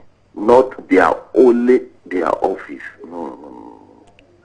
Okay. Right. That's a key call. Yeah. That's a key call. Thank you for calling us. Someone Thank sent the exact same suggestion to me. I was just about to read it out before the call started coming through. And this is a new mother who has a 6-week-old baby, left the baby at home for 4 hours. No. With expressed milk. No. To go and try and see if she can register. Her idea was to just do a quick dash while the baby was asleep. But that did not happen. She ended up staying there longer than she ever intended, and she still did not get it done. So the suggestion is, could it be made into like the voters registration? Baby was alone. The baby was left home with someone, but with not expressed milk. With expressed milk. Yeah, so baby was being taken care of at home. But this, you don't want to put people through this, and this is just one person's experience. So imagine what other people may be going through. The suggestion is, can we open this up a bit more so that we don't all have to converge at the offices of one telecom company where they are conducting other business as well? So just make a strict registration, go out on the streets. Somebody else is on the line? Yeah. Okay. Good morning, caller. What's your name? Where are you calling us from? Hello, I am Moses, assembly member from Comet Estate. Okay. Okay. Assembly member, go ahead. Comet Estate. Comet Estate. The Kush Road. Yo. Go ahead, please. My problem is about the registration of SIM card. I have 3 SIM cards. I have done 1.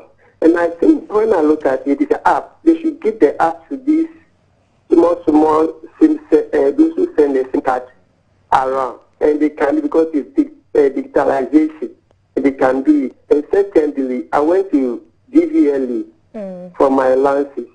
You won't believe it. Tell us. Washroom that's supposed to be used by general, they are taking money. 50 pesos for us. And I asked the woman, are you doing a business here or what? And she was just looking at me. And I'm surprised. I don't think I will come to BBC here and have to use the washroom and I have to pay. Wow. DVLA? Yeah, DVLA. Which of the branches? Which of the offices? DVLA, I went to the DVLA, the one at 37. The 37 one? 37-1. Yeah. You have to pay 50 pesos before you use the washroom? Yes.